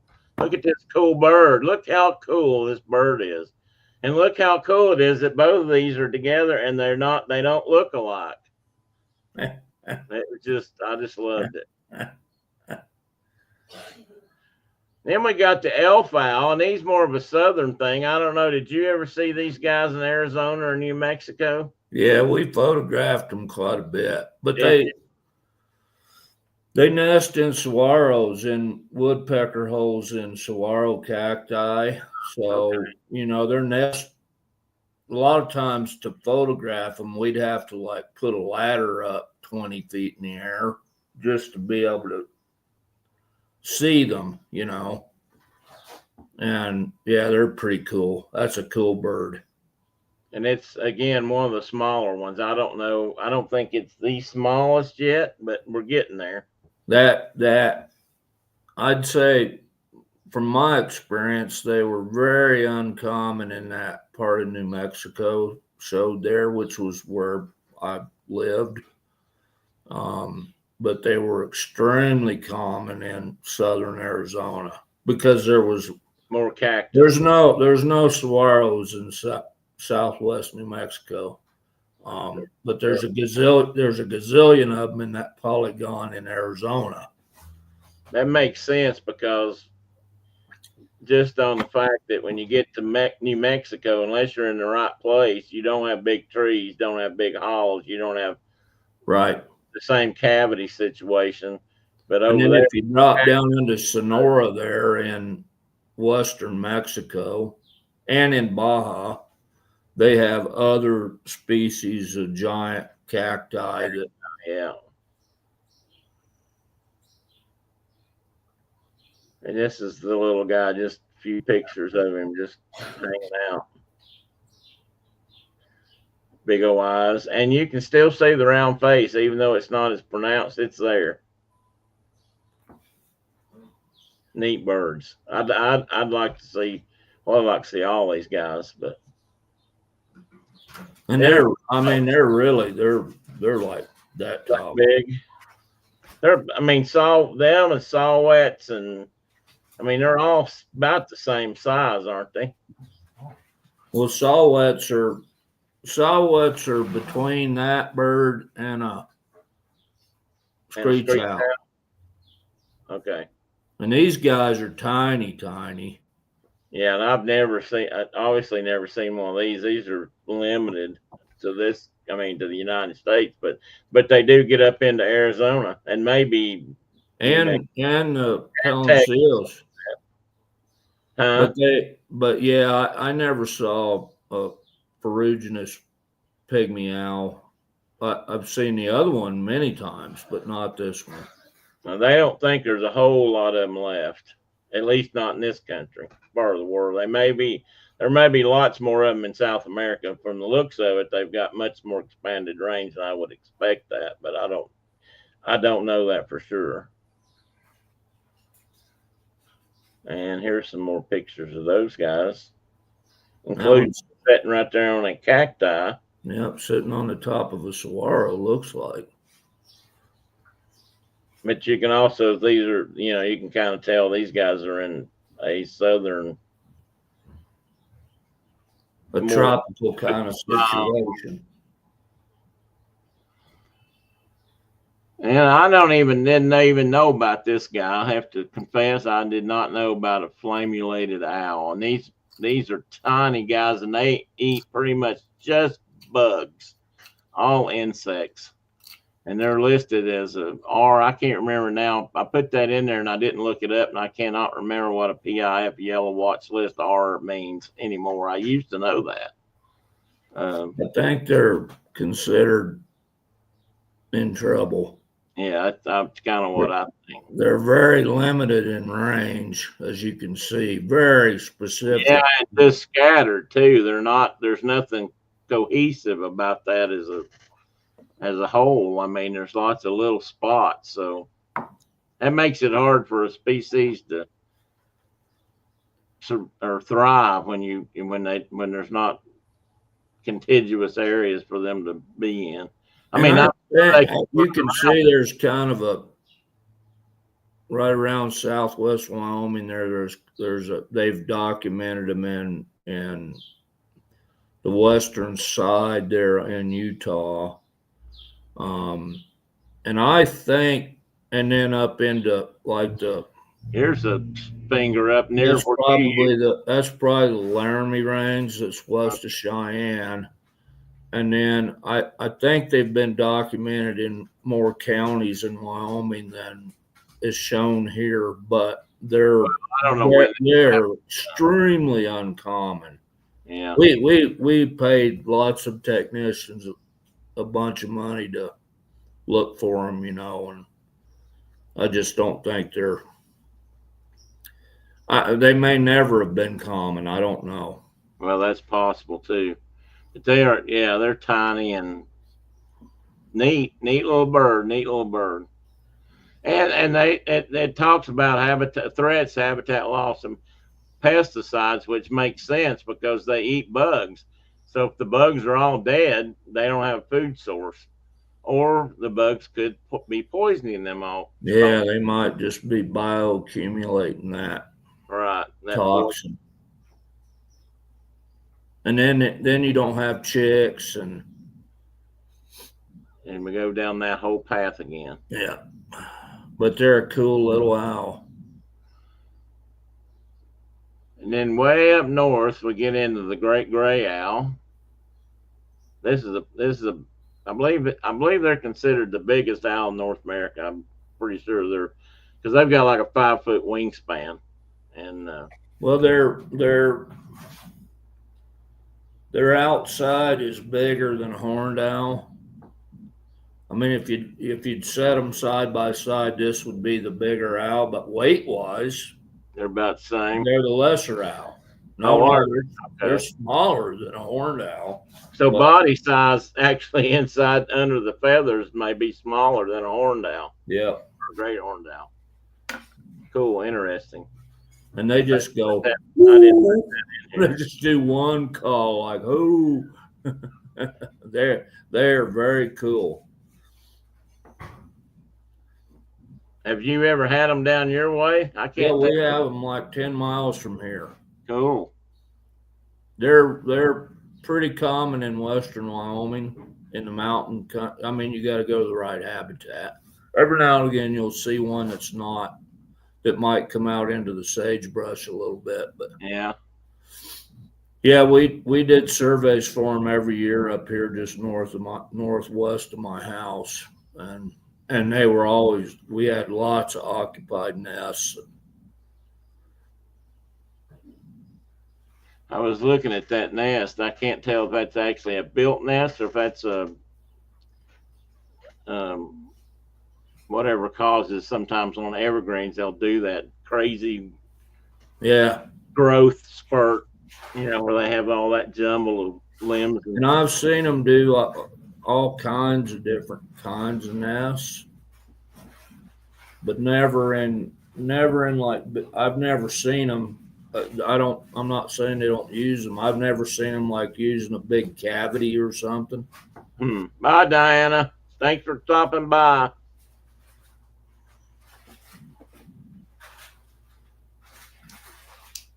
So I don't know the great horns. I don't know. Have you ever seen them in a cavity? No. I mean, they build nests too. I mean, I've seen them in the tops of trees where they've broken off. They might be in that kind of a situation, but they're still building an external nest on it. So we had a Canada goose structure in the middle of the pond. You may have even seen that years and years ago. That was leaning at about a 45-degree angle, and the geese stopped, and it was a tire on a piece of plywood attached to a pole, driven into the swamp or into the lawn. And the geese stopped using it when the wind had finally made it lean too far. And but the horned owls nested in it the entire time I was in Chugwater. Cool. Every year I could go there's a horned owl nest. That's cool.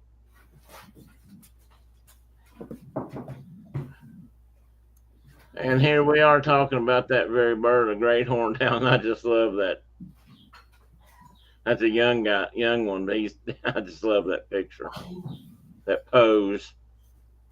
So they call this bird the tiger of the skies.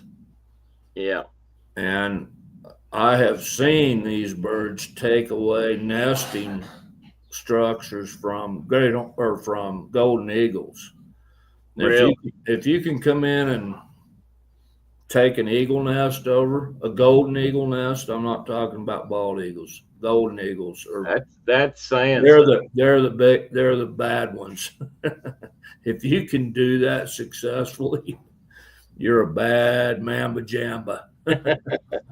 That's golden eagles are not to be messed with. Well, I didn't realize that they actually have been known to hunt ospreys and peregrines. I wonder if they take them off the nest. I guess they do. Well, and I've seen videos of them catching red-tailed hawks outside of the bat caves in Texas. Oh, wow. Like the hawks are out there catching, red tails are out there snagging bats. Right. Blind rat. And then horned owls are snagging the red-tailed hawk. And then we literally witnessed a horned owl at Carlsbad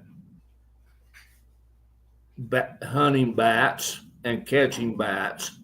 It flew in, grabbed a bat when they were swirling out of the caves by the thousands, came in there, grabbed a bat right out of the air, flew over to a shrub just across the little valley from us, and sat there and ate that bat right in front of everybody. You know, I think you told me about. I think when we talked about your travels in Carlsbad, I think you mentioned that. I've forgotten about that.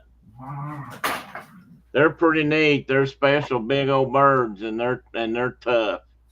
I mean, this is most of these photographs right here are of a bird that's can't be released to the wild because it was injured in a car accident.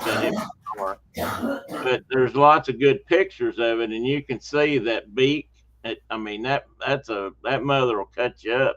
But look at the talons on that dude. I mean, they're not to be messed with. One of them gets a hold of you, but you've been gotten a hold of. Yeah, you've been got.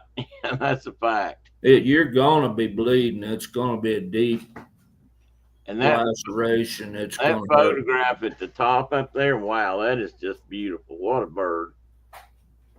Yeah, so we have them out here in the yard half the year, and they nest really early for birds. They start laying eggs in February, even they nest here in December or January usually. Yeah, and we're a little bit later just because it's nasty. But right. Golden eagles and horned owls are nesting at the same time, like in February. Mm.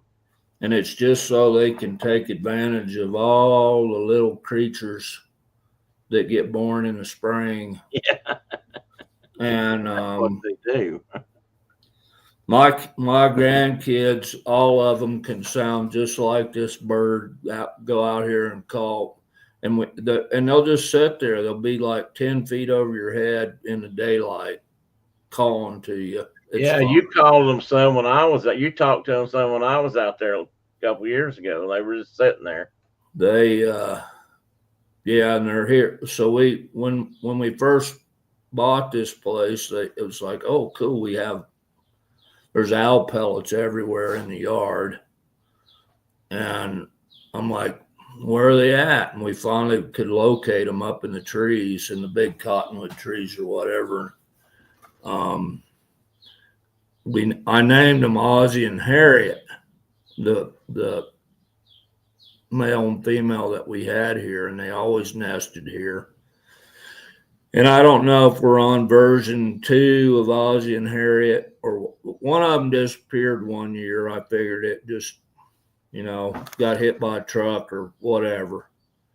But there's a pair again now, so that's kind of cool.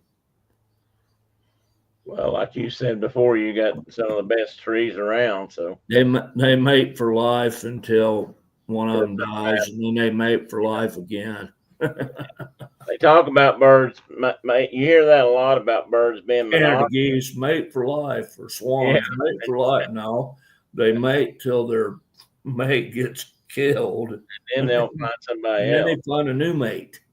Yeah, a lot of people don't think that's the way it works, but it does. They stick with the same person, same mate. But when something happens to that, they go right out and find another one. They're not forlorn and don't ever mate again. They ain't human beings. No, they ain't human beings.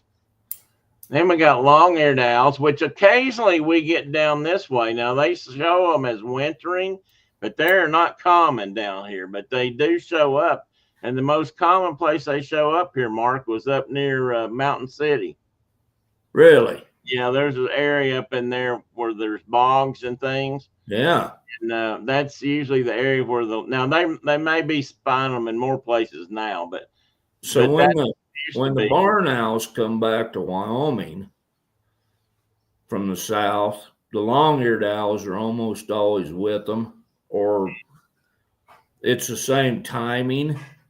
And I've ridden up, I've been like riding, and sometimes it's a little aggravating actually. I've been riding up like a drainage with willows in it and have all these owls like popping out and spooking my horse. But it's so cool. And we had a pair nest on the old place I lived at down the river here, about 5 miles down the river. And then at this place too, we have a nest.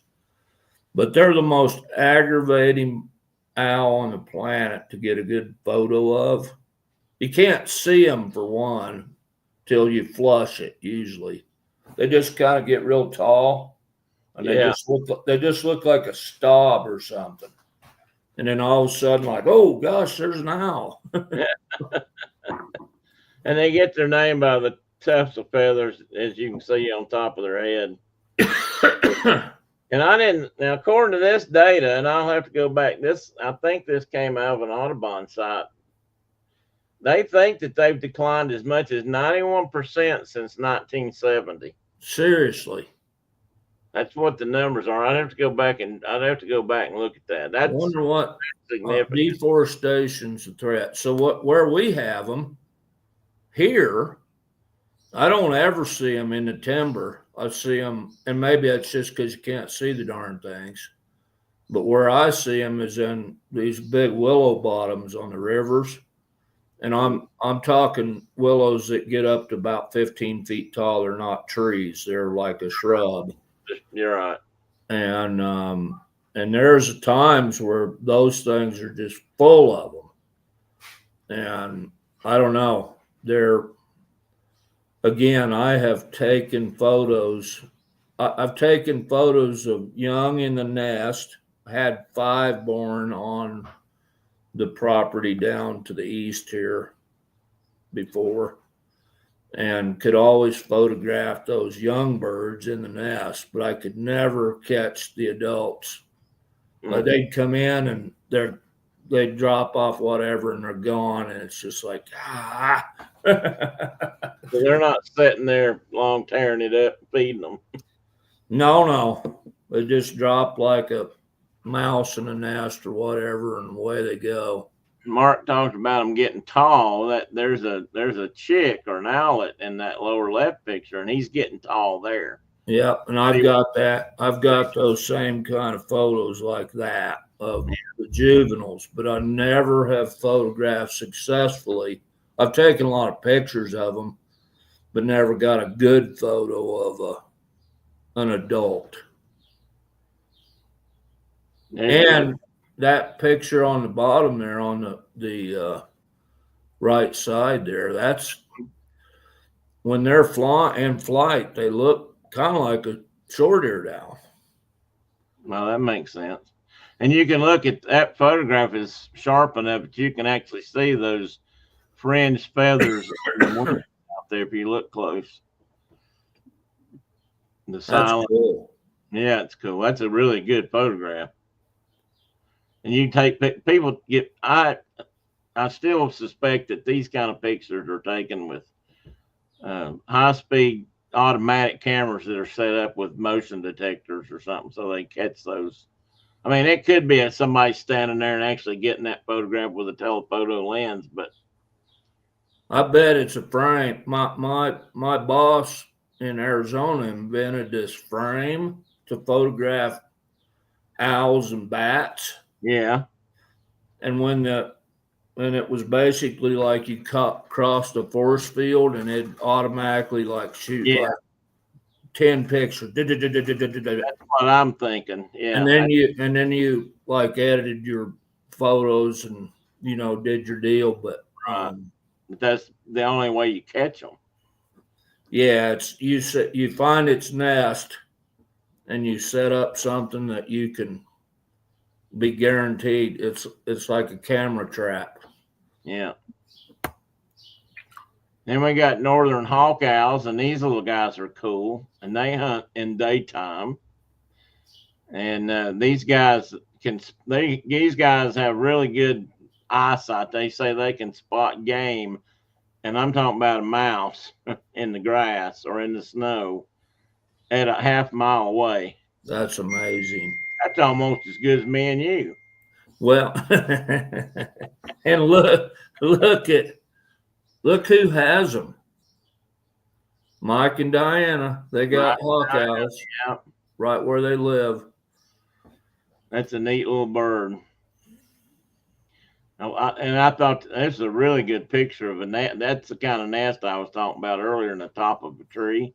That's That's cool. the top of a snag of some sort, and they've got chicks in it or owlets, whatever you want to call them. Neat bird. I love the. I just really like the way they're marked. They're just cool. I love that face. And that bird's mantling over those chicks. Mm-hmm. That's cool. I think I've got a really good picture. I may not have put it in here, but I had found a good picture of a great horn doing that. I think it was a great horn. It might have been a barred owl. I have to remember. Maybe I'll have it here. I'll see it. We'll see. Then we got northern pygmy owls, which are all out west and up north of Canada, western Canada. I don't know whether you might have some of those out your way. I see these guys. Do you? Okay. So remember when we lived in northwest Montana, Dad and I were floating down the Whitefish River in a canoe setting muskrat traps. And we came up on this batch of willows, and one of these guys, and they're diurn a while. One of these guys was sitting there, just on a willow branch, and they got those eye spots in the back of their head, so they're always looking at you. They'll turn that head clear around, and it looks like they're looking at you constantly. And then I documented, I'm trying to see if it's even on this range map. Maybe. I found one in a little mountain range west of, kind of on the east slope of the Snowy Range, west of Laramie. And I saw these ruby crowned kinglets jump, little bitty tiny birds, jumping around in these willow bushes. And all of a sudden, this dude came like sailing in there and snatched one of them. And I've been wanting to do a painting for years of that, but just grabbed that bird and like flew over to a branch and sat there and ate it right in front of me, like 4 feet away. Oh, that's good. Man, and of course, in those days, I didn't have a camera. Cell phones weren't invented yet, and I didn't have a camera with me. I was up there hunting snowshoe hares, actually, I think, with my bow. And I put that lower picture in there because it shows those eye spots real well.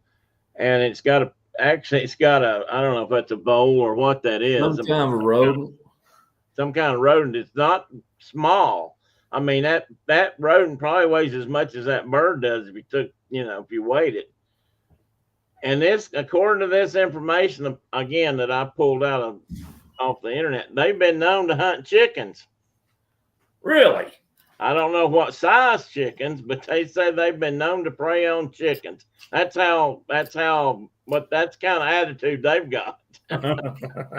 Because they're little. I mean, they're like this tall. It's funny when you start getting small, like, you eat screech owls down. I mean, they're just all scrappy and, there's almost like they ain't afraid of nothing. Like a long-tailed weasel Here's a good example of the size of this bird. That's a hummingbird right there in the same frame. And he's looking at him with evil intent. Probably. Wonder if I can pop up there and grab you.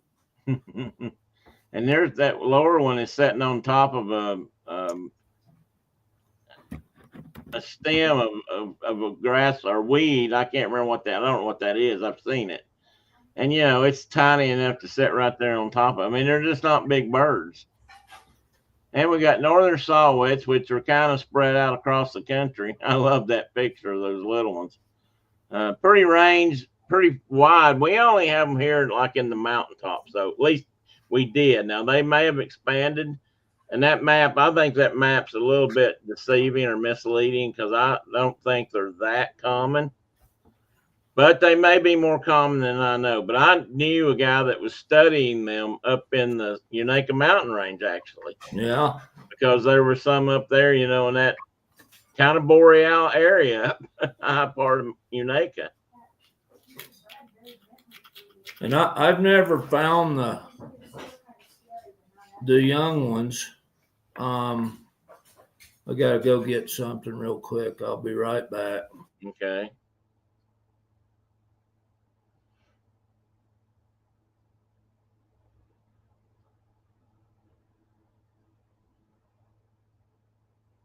I know I had a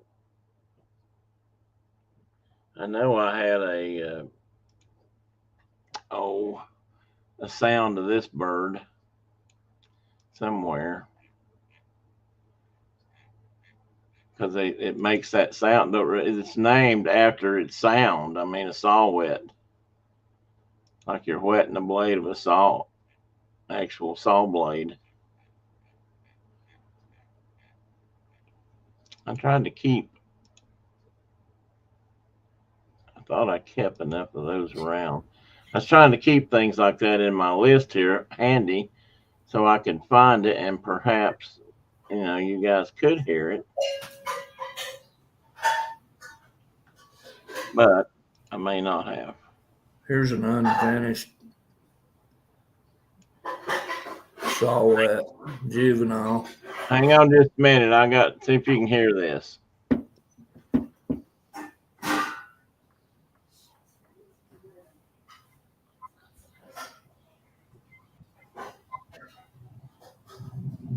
Can you hear that? I heard two. Whip, whip.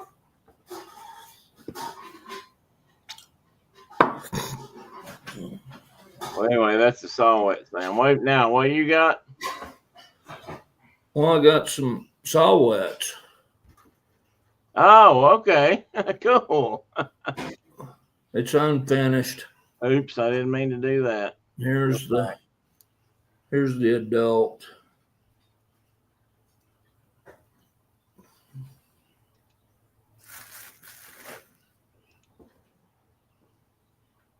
Whoop, whoop, whoop, whoop.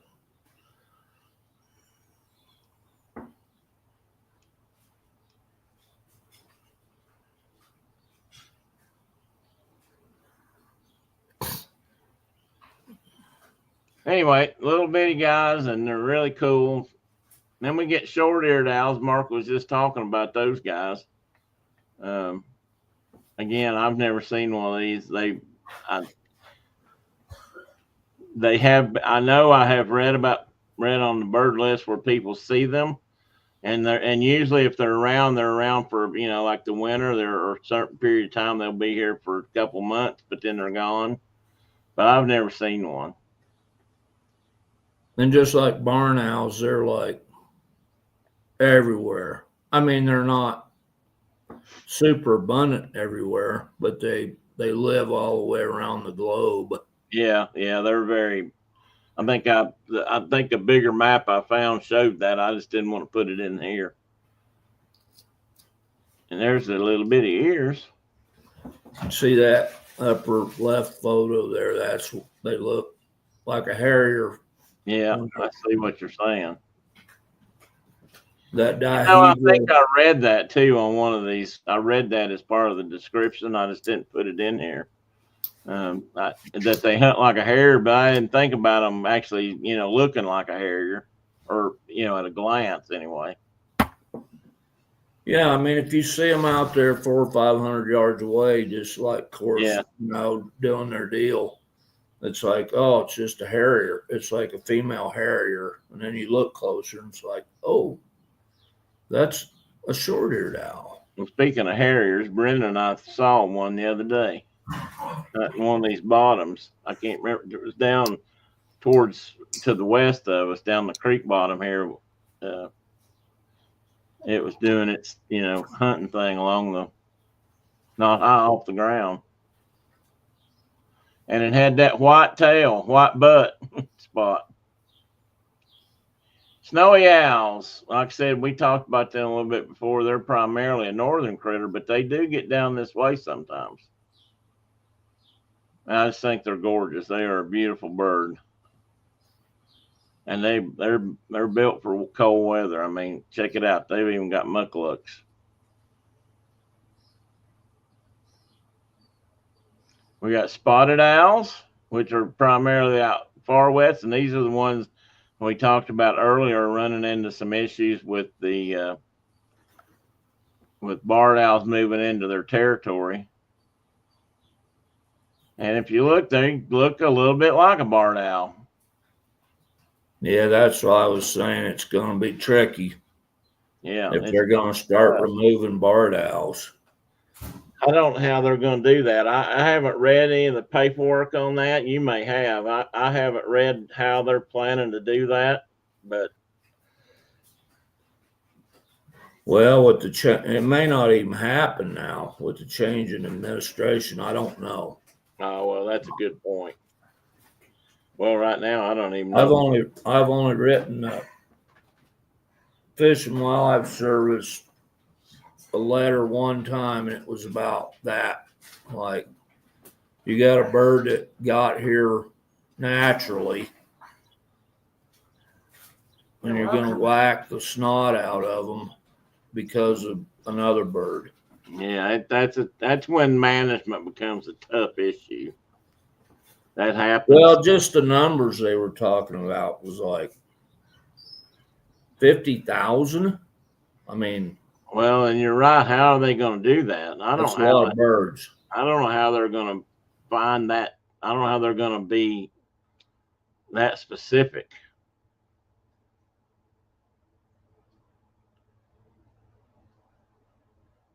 You saw a harrier, Tina, or a short-eared owl, or a spotted owl? Which one? No, not spotted. Maybe a short ear.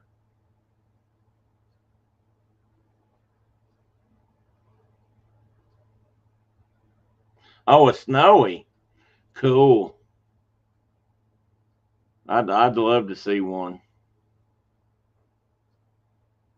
Like I said, there was one at the airport. I think there was a sighting at the Nashville airport after we moved away, but it's been a long time ago, and I'm not sure about that now. Of a spotted owl? No. A snowy. We were talking about snowy. Oh, yeah. And then you mentioned this earlier, you guys got a western version of the screech owl, and they're pretty much like the eastern versions, but are they primarily this gray color out there? They're all of them are. Yeah, that's what I thought. Those two photos on the bottom there. That may be a wrong photo right there. No, that's a juvenile, but those two adult. Does it give a photo credit? This one says Dan Benham. I don't know if it did on the other page or not. I got these from Audubon, I think. My boss had a camera that he carried around. I usually got to pack the lens, which I called the trash can. It's about that big around that one. Yeah, it was significant weight, and he'd set it up on a tripod, and I would call these birds in, and they'd literally like almost land on your head. And we had one night that I think it was a female, she was feeding owlets, and she came in and went to the nest, which was in a cavity in a Palo Verde tree, I think. And then I was calling to her, and she flew right over, literally within 2 feet of my face, and sat there. And her whole face below her beak was just red with blood. And red with blood. Their hearts are black. Yeah. I'd like to see that photograph. I have it somewhere here. Bruce made me a copy. I think this is the last guy on my list, so I'm going to go ahead and run it up here. This is a Whisker Creek South, barely in the southwest. No, I did see one of these in the Palencios. You did? Yep, I did. Cool. They're on my study area. This picture down here that's pretty neat looking bird. And that was the end of that part. And so I'm going to shut this off for a minute. I'm not completely done with jabberwalking, but I'm going to get all this out of the way. And I need you to sit here for a moment and entertain everybody. Just talk about owls for a minute. I've got to step aside for a moment. Yeah. What am I supposed to say about a house? Anything you want to. Talk about Ozzie and Harriet. I don't care. Well, they show back up here at the house in August, typically. And they're here through the month of January. And then I think they go to my neighbor's place just to the south of the house here, about half mile. And he's got great big conifer trees around his dad's old place. And I think they actually nest there. But they still come back to the yard fairly frequently until it gets warmer. And I haven't seen them for a while. Have you seen? Huh? One was hooting last Oh, night. my daughter just informed me that one was out in the yard hooting last night. I didn't hear it, but Very loudly. I heard it too. very loudly.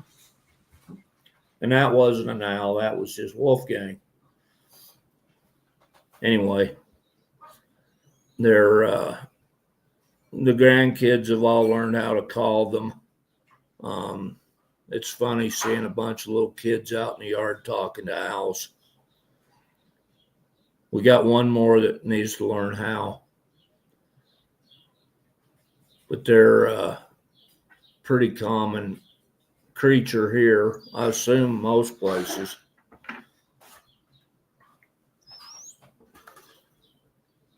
I bet pretty much where everybody here lives, they've got great horns. Yeah, I would think so. I mean, they're just not. You may not see Maybe them. not in town. You might have to go like to the edge of town to hear one, but not always either. I think they're like peregrines. They'll nest on bank buildings, and if there's a big enough. I bet they do. I bet they do. I've never seen them, but I bet they do. I'm surprised people haven't talked about that more. I got another question. Whose dog have you got? Who's the dog that looks like a cross between an Aussie Shepherd and a corgi? That's exactly what he is. I like that dog. I want one of those. he's a mini. I think he was a mini Aussie corgi cross. Yeah. And he's only, I don't know, 12 weeks old, maybe. Yeah. And so he's going to get more like Crockett's size. Right. Crockett is a healer corgi cross. So I suspect he'll be a little smaller than Crockett, but closer to his size when he grows up. And that's as good a pup as I've ever known in my life. I like the looks of that dog. I'd like to. I mean, he was a very attentive and very loving little pup. And he immediately, like, we threw him in the herd, and him and Wolfgang became best buddies. Wolfgang's 8, and so. I'm like, oh, he's not going to like that puppy. Yeah. Well, they had more fun, and they would run so hard out in the yard till or the pastors until they just come in and just both of them would just like crash. It didn't matter what they were laying on, just like, I'm down. I like that looks of that dog. I'd like to have one of them. So he was, I need to confirm it with my wife. I think the Aussie in him is a mini Aussie. And I don't know how they created those guys. I'm not sure about that. And dog. our oldest girl, that's her dog, and he's just the perfect pup as far as I'm concerned. Got him, right? She hasn't had him. He was like, he had a few accidents here, minor ones in the house, and but he'd asked to go outside. He was just, and he's young, you know, he's just a little guy. Babe, is that dog a mini Aussie or it was a mini Aussie? I wonder what that dog cost them. They got it out there somewhere, didn't they? I think so. Did they pay for that dog or get that dog? Oh, they paid for it. Do you know what it cost? I have no idea. Tim wants one bad. Yeah, I do. I'd like to. I haven't heard him. I haven't heard him talking about a dog for a long time. But You have to go to Logan, maybe Utah, to get it. so she had to get down to Utah to Logan, north of Salt Lake, to buy that dog. But he's just an amazing little man. He's the first. He'd come to you when you called him. And he's just, like I said, he's still young. And Well, I saw videos. I saw Caitlin's videos of him with the other dogs. And he just looked like he'd been there one in the pack all his life, but he just seemed to have really good manners. And I thought, man, that he is did. He's very well behaved. He was wrestling with the border collies that outweigh him by lots of pounds, and he'd just wrestle around with them and have fun and chase around. And yeah, I'd recommend him. Yeah, good looking dog. I like that. I hadn't thought about buying a dog or getting a dog like that in a while. I've been, if I figured if I got one, it'd be, I'd go down here to the Humane Society or something, get one of the neighbors' dogs or something. But and they've got some new puppies. They've got some really curly haired looking puppies over there. It kind of remind me of Portuguese water dogs. But, and they could be a mix with, when I say a mix in their case, they get dogs that aren't necessarily bred that way on purpose. They're not necessarily getting them from people that are trying to breed, what do you call them? I suspect that almost every dog that goes into that place over there has got at least 50% pit bull in it. Well, there definitely are some that way. Or hound. Yeah, and they just had the whole passel of puppies that fit that description. Both of those descriptions, actually. And they're cute when they're little. Yeah, when they're little. And then their head gets to be as wide as they used to be, and I'm not. And their cuteness goes away. I'm just not a fan. Me neither. I know a lot of people that apologize for them. Yeah. It's like, yeah. There's just too many stories you don't hear about, like corgis pulling kids down and eating them. Well, and you guys know personally of instances where that's happened, so makes it even tougher. Yeah. And it's almost always, I expect that from pitties that have been fought and trained to be that way. It's just in their nature. But when you find one that's not been raised that way, and is 5 or 6 years old and has never even growled at the kitten next door, and then suddenly they chew somebody up. You know, Lose their minds.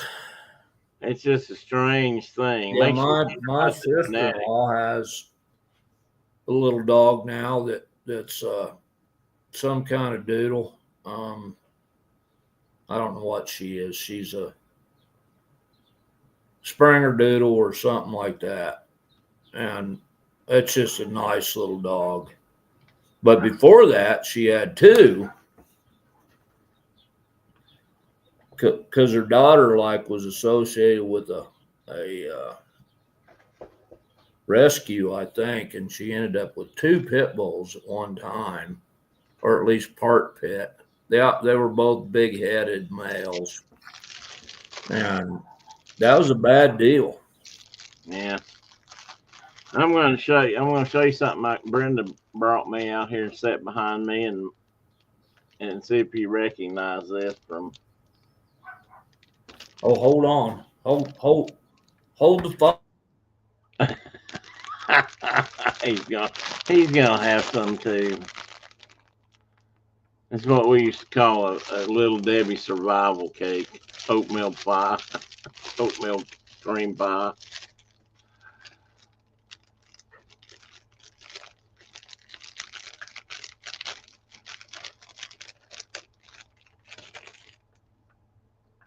Except these are the big ones, which, like most things, I think are the best.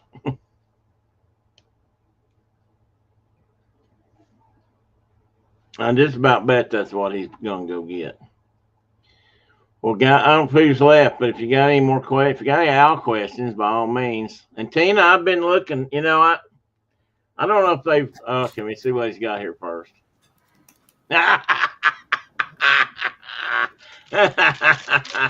Looky there. Look at that.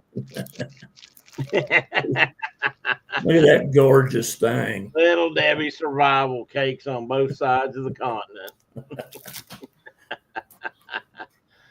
Well, I was telling you earlier that Tina and Chuck and their dog Danny had been having a rough time. Danny apparently went for a walkabout and something happened and they ended up losing a leg.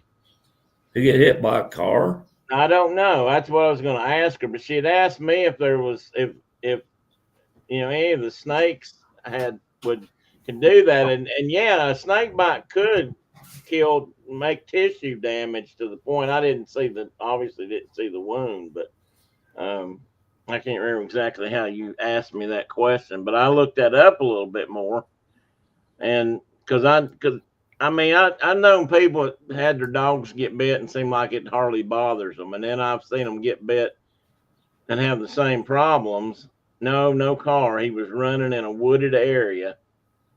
I bet you anything he got bit by a copperhead, and it or a big timber rattlesnake, or a big timber rattlesnake. Yeah, and it went to because they're hot. Copperheads are pretty mild, but yeah, right, and timber rattlesnakes are like they got bad venom. Yeah, that's probably a better option. And it very well could. I mean, they can cause tissue rot damage. I say rot because they can do gangrenous type stuff pretty quick if it's not treated. Oh, you definitely have copperheads up there, Tina. You may not have many, but you definitely have some. So did they have to? See, I can send you. But timber like Mark said, timber rattlesnakes have a hotter venom, and way hot, way like. And that very well could be what caused it. Not even on the same scale venom. If he got bit, they're one of the hottest rattlesnakes there are actually, and they tend to be big and kind of a nasty venom. And then I had a dog though that got bitten at least 8 times by prairie rattlesnakes during his lifetime. 8 times. Yeah, to the point where my vet, I brought him in like on bite number 3, and the vet handed me a big old bottle of steroids. and said, "Here, treat him yourself. He ain't gonna leave him alone. Give him this much of this steroid. Monitor his airway because he'd always get bitten in the head." Yeah, they tend to get bit in the And frontal he area. lost, I don't know, a little bit of his Hey, tongue. Carol. Hey, Go ahead. anyway, he lost a little bit of his tongue over the years. But the darn dog lived to, and he was a Labrador English Pointer cross. Yeah. And he lived to be 15. He got hit by a train to the Yeah. point where I thought he died. Yeah. That dog had I don't know if you'd call it a charmed life or a cursed life, but he had a rough go of it a lot of times. But he would his face would get so swollen, it'd start hanging, like the flesh would start hanging down to where he looked like Bullwinkle the moose. He was chocolate colored, so every one of those bites he survived and did. I mean, like I said, he lost a little bit of the edge of one side of his tongue when he got bit in the mouth one time. But prairie rattlesnakes are not on the same scale as timbers in venom toxicity. No. And any of them can dry bite, but prairie rattlers seem to. I mean, you got bit by one, I think, and Yep. it didn't do anything. I mean, it was just.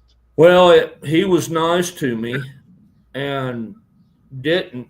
I mean, he could have. I'm standing there with my boss, and I'm like, this is gonna hurt like an SOB any minute, because I was with Bitey when he got bitty. Right. Yeah, he said it was like an injection of sulfuric acid, right? Yeah, exactly. And that was a little bitty guy about that. He was a little guy. And unlike what people say, they have some control of how much venom they give you, and they're not worse than the adults. But anyway, this snake bit me in the toe through my boot. I had on like a suede nylon hiking boot from Cabela's. Went right through that nylon, right into the top of my big toe. And I thought, this is going to start hurting. And I didn't know if it was just in my mind or what. Like, it started tingling a little bit, burning a little bit, but nothing. I'm like, dude, I'm fine. And I knew he had me because when I pulled my boot back, I flipped him out into the prairie. Yeah, he had a hold of it. Hanging off into the prairie, and Bob's like, well, let's go over there and kill that snake. And I'm like, dude, I stepped right on his backbone. He was just lying there minding his own business. I stepped right in the middle of him. I'd have bit me too. Isn't it funny how when we get bit by people, first thing we want to do is kill it? I'm just like, there's no need. He wasn't doing nothing he wasn't supposed to be doing. He was coiled up at the base of an old corral post I was hanging a sign on. I remember the story, yeah. I stepped up there and I didn't see him because they're good at that. How big was he? Do you remember? Yeah, probably about 3.5 feet. It was a bit, it was an adult prairie rattlesnake. Big enough to pop you. I mean, so the next day, that night I went home and. Oh, Julie McCowan. And Bob was staying with me out at the house because we were hanging walk-in hunting access signs all over the country, and he was helping me for a couple of days. And the very next day, we're walking across this CRP field, prairie field, and Bob, I always called him Ichabod because he was great, big, tall, skinny man, and he was carrying a post pounder, and all of a sudden he just starts like floating above the grassland, hollering, And I'm like, what was this I done? Man, I I was taking almost did the same thing you did yesterday. floating above the grass He line. was like what? He was like Jesus walking on water, but he was on tops of grasses.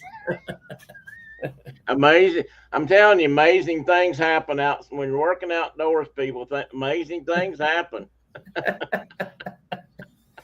And I just laid down. I literally laid down on the ground and started laughing so hard. I was just like, I wish. I mean, there's some things you just need to have on video, and you Like know, a cartoon character. Exactly, Tina. just like a cartoon character. Speaking of that, I'm changing subject a little bit. There's a commercial that's been running around here, and I don't remember what it's even for. But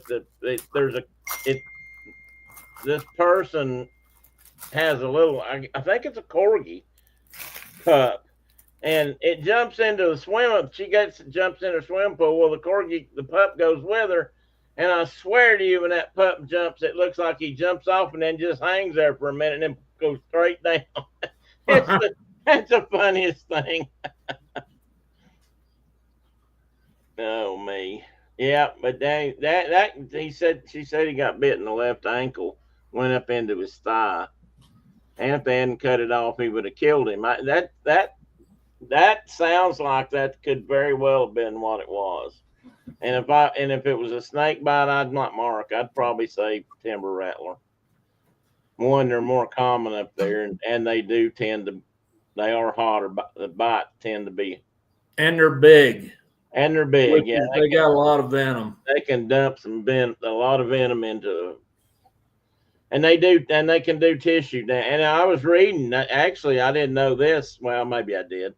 I mean, some snakes in some areas it can vary too of how much exactly how the different toxins work that are in snake venom, and it can vary a little bit from area to area.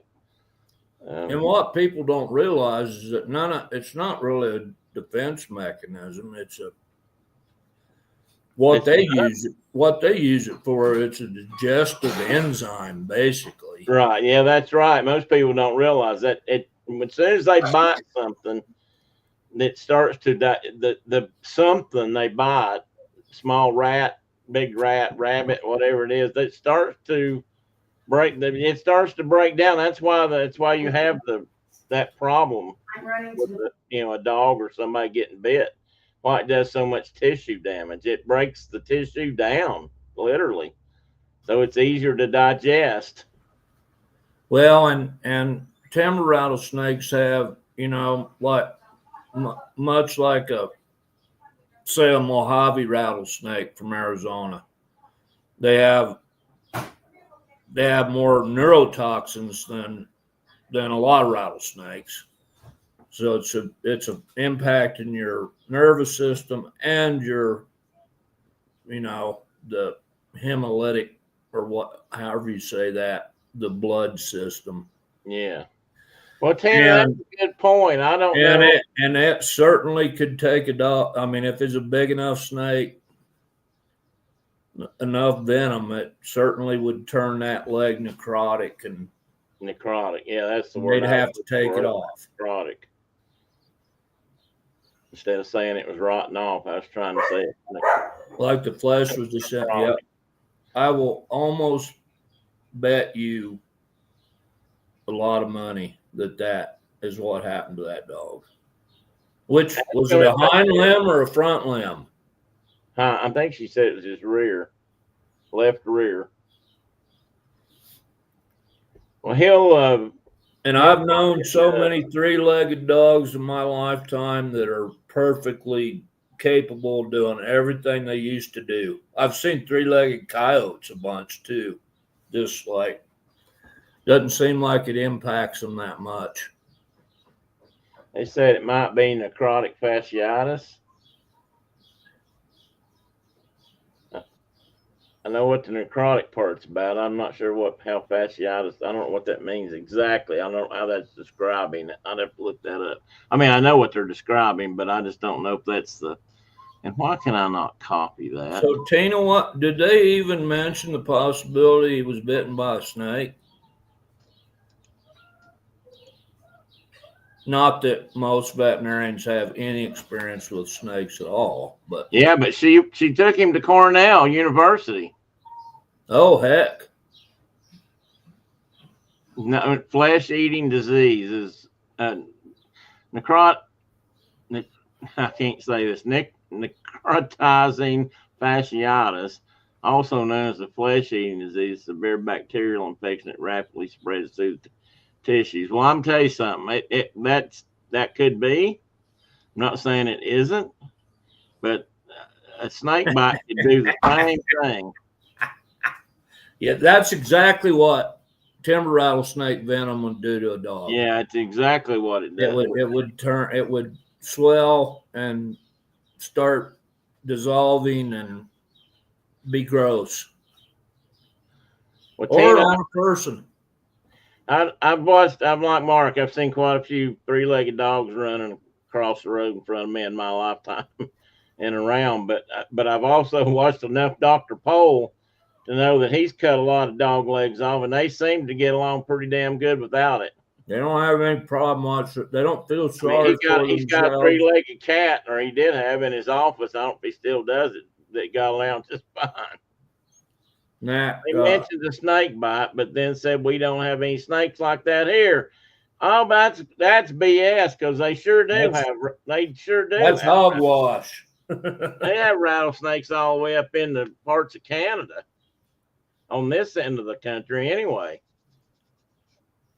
And I'm just laughing at your comment, Tina, about that the cone is annoying him way more than the leg. I saw that. I should have put that up. Well, you know what they say about the cone. The cone of shame. The cone of shame. So my wife showed me a deal the other day. I think it was my wife that showed it to me.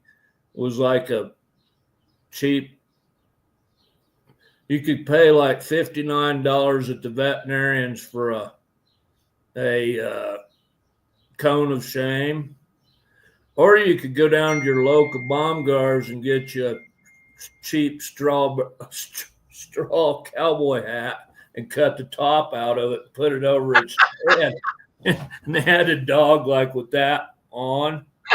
And I'm like, that would work perfect. That'd be probably the same thing. Might be less annoying too in some ways. They like, we got this cone for $12 or whatever it was. She said the vet at Cornell said they don't have any regrets or feel sorry for themselves. They feel in the moment. That's true.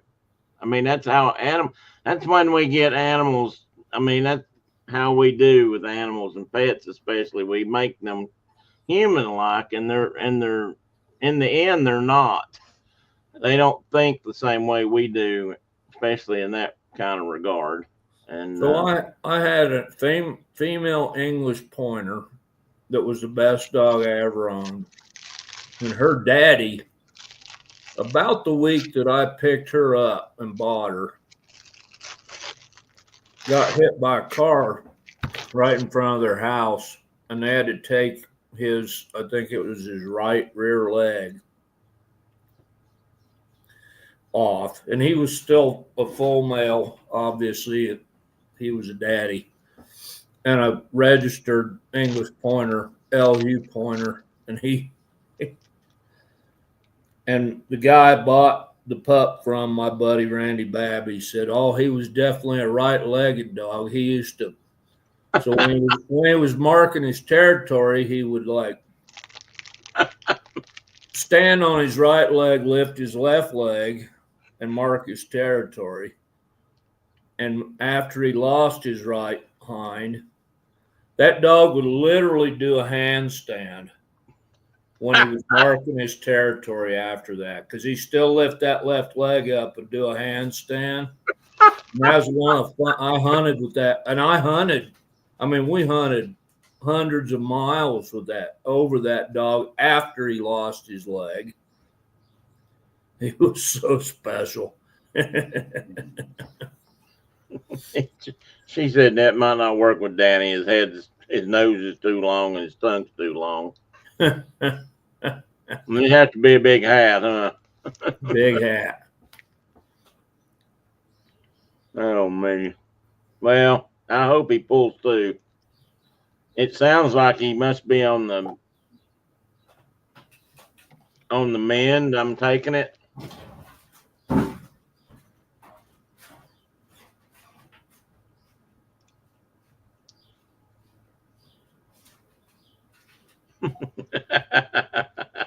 I don't know if Mark saw that or not. I'm gonna leave that. I'm gonna put that up till he gets back.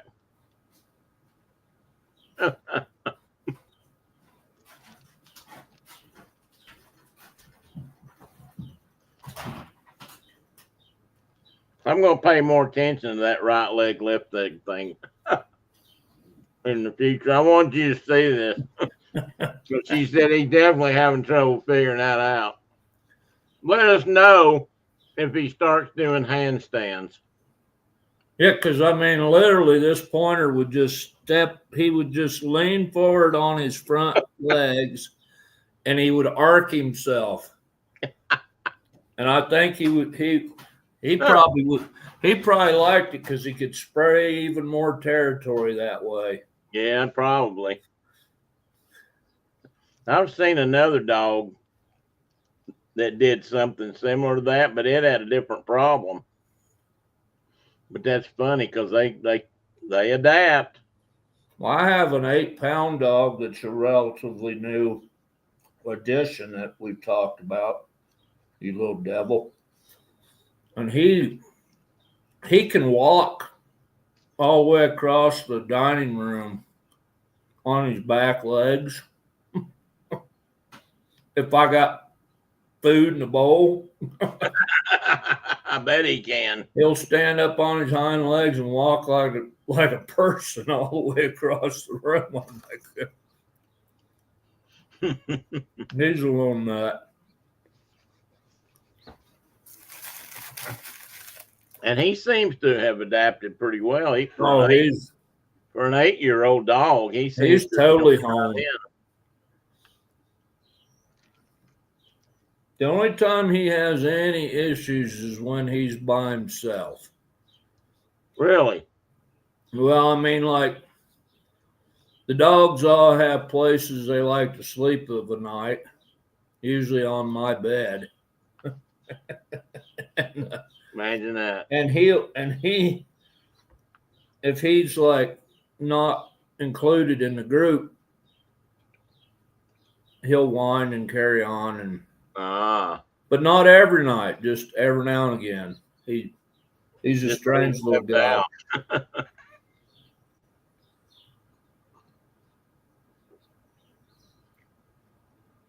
So it's been almost 2 weeks since Danny went on his walkabout.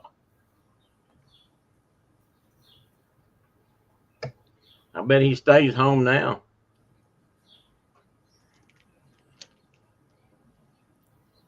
He's a hound. He ain't gonna stay home. That's true. I forget. He'll heal up and like be back out trying to take revenge. Oh me. Brother, I can't find my deer skin. You can't? My rawhide. No, I can't. I know I just had my hands on it. I think my mind could be doing tricks on me, playing tricks on me. My mind is a little bit tricksy these days, like that. I could provide you with some parflets, buddy. Well, we might have to talk about that because that's possible. But I'm gonna look. I'm not through looking, and I found a couple of really good videos. It shows some really good ways to do it. So.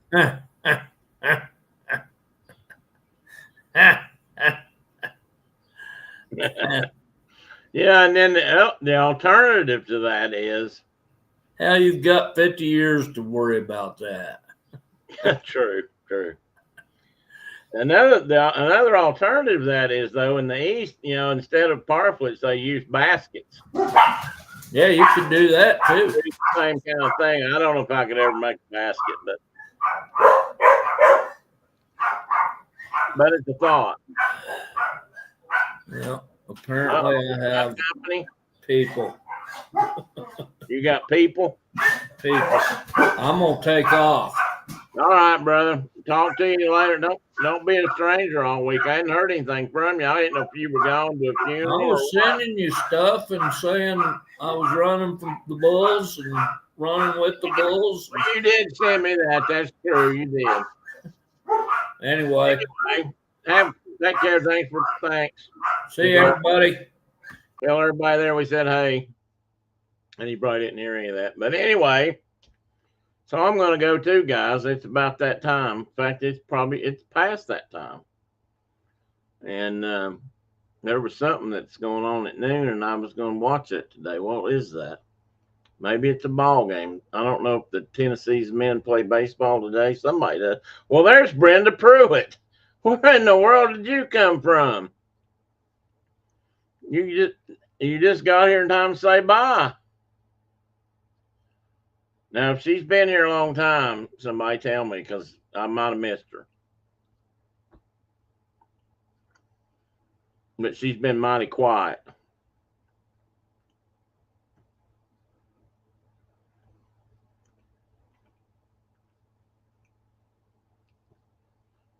She's been ninja, okay.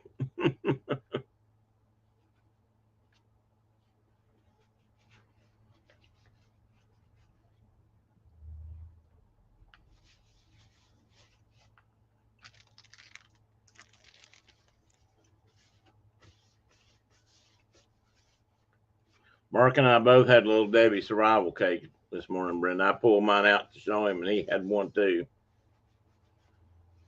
So maybe our minds were thinking alike.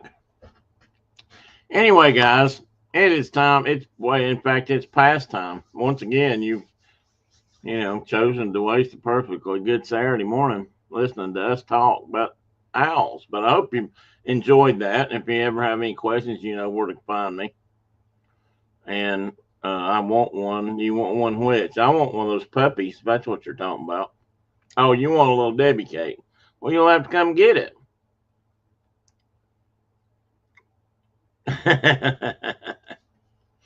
Somewhere along the way, Tina, we started carrying those I took some, or we started carrying those on hunting trips, and one of us named them survival cakes at some point for fun, and the name has stuck for probably close to 50 years now.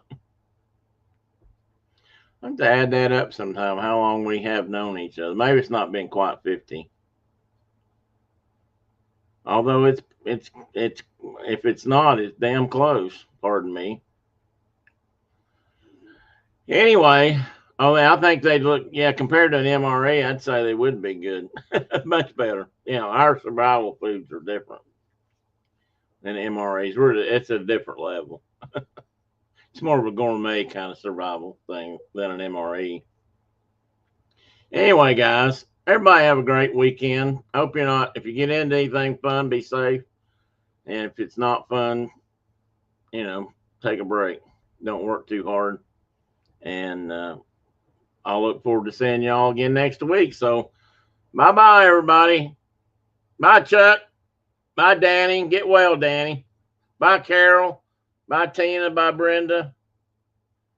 Mark's already gone, so I can't say bye to him. So I don't know. Is Julie still here? So bye, Julie.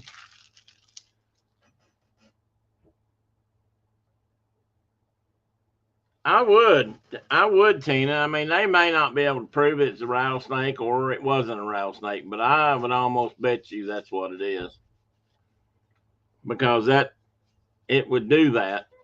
It could do that kind of damage to the tissue, especially if it went untreated, unchecked for a couple of days. I don't know how long he was out running around, but anyway, everybody that's still here, thank you much. Love y'all. See you again next week, guys.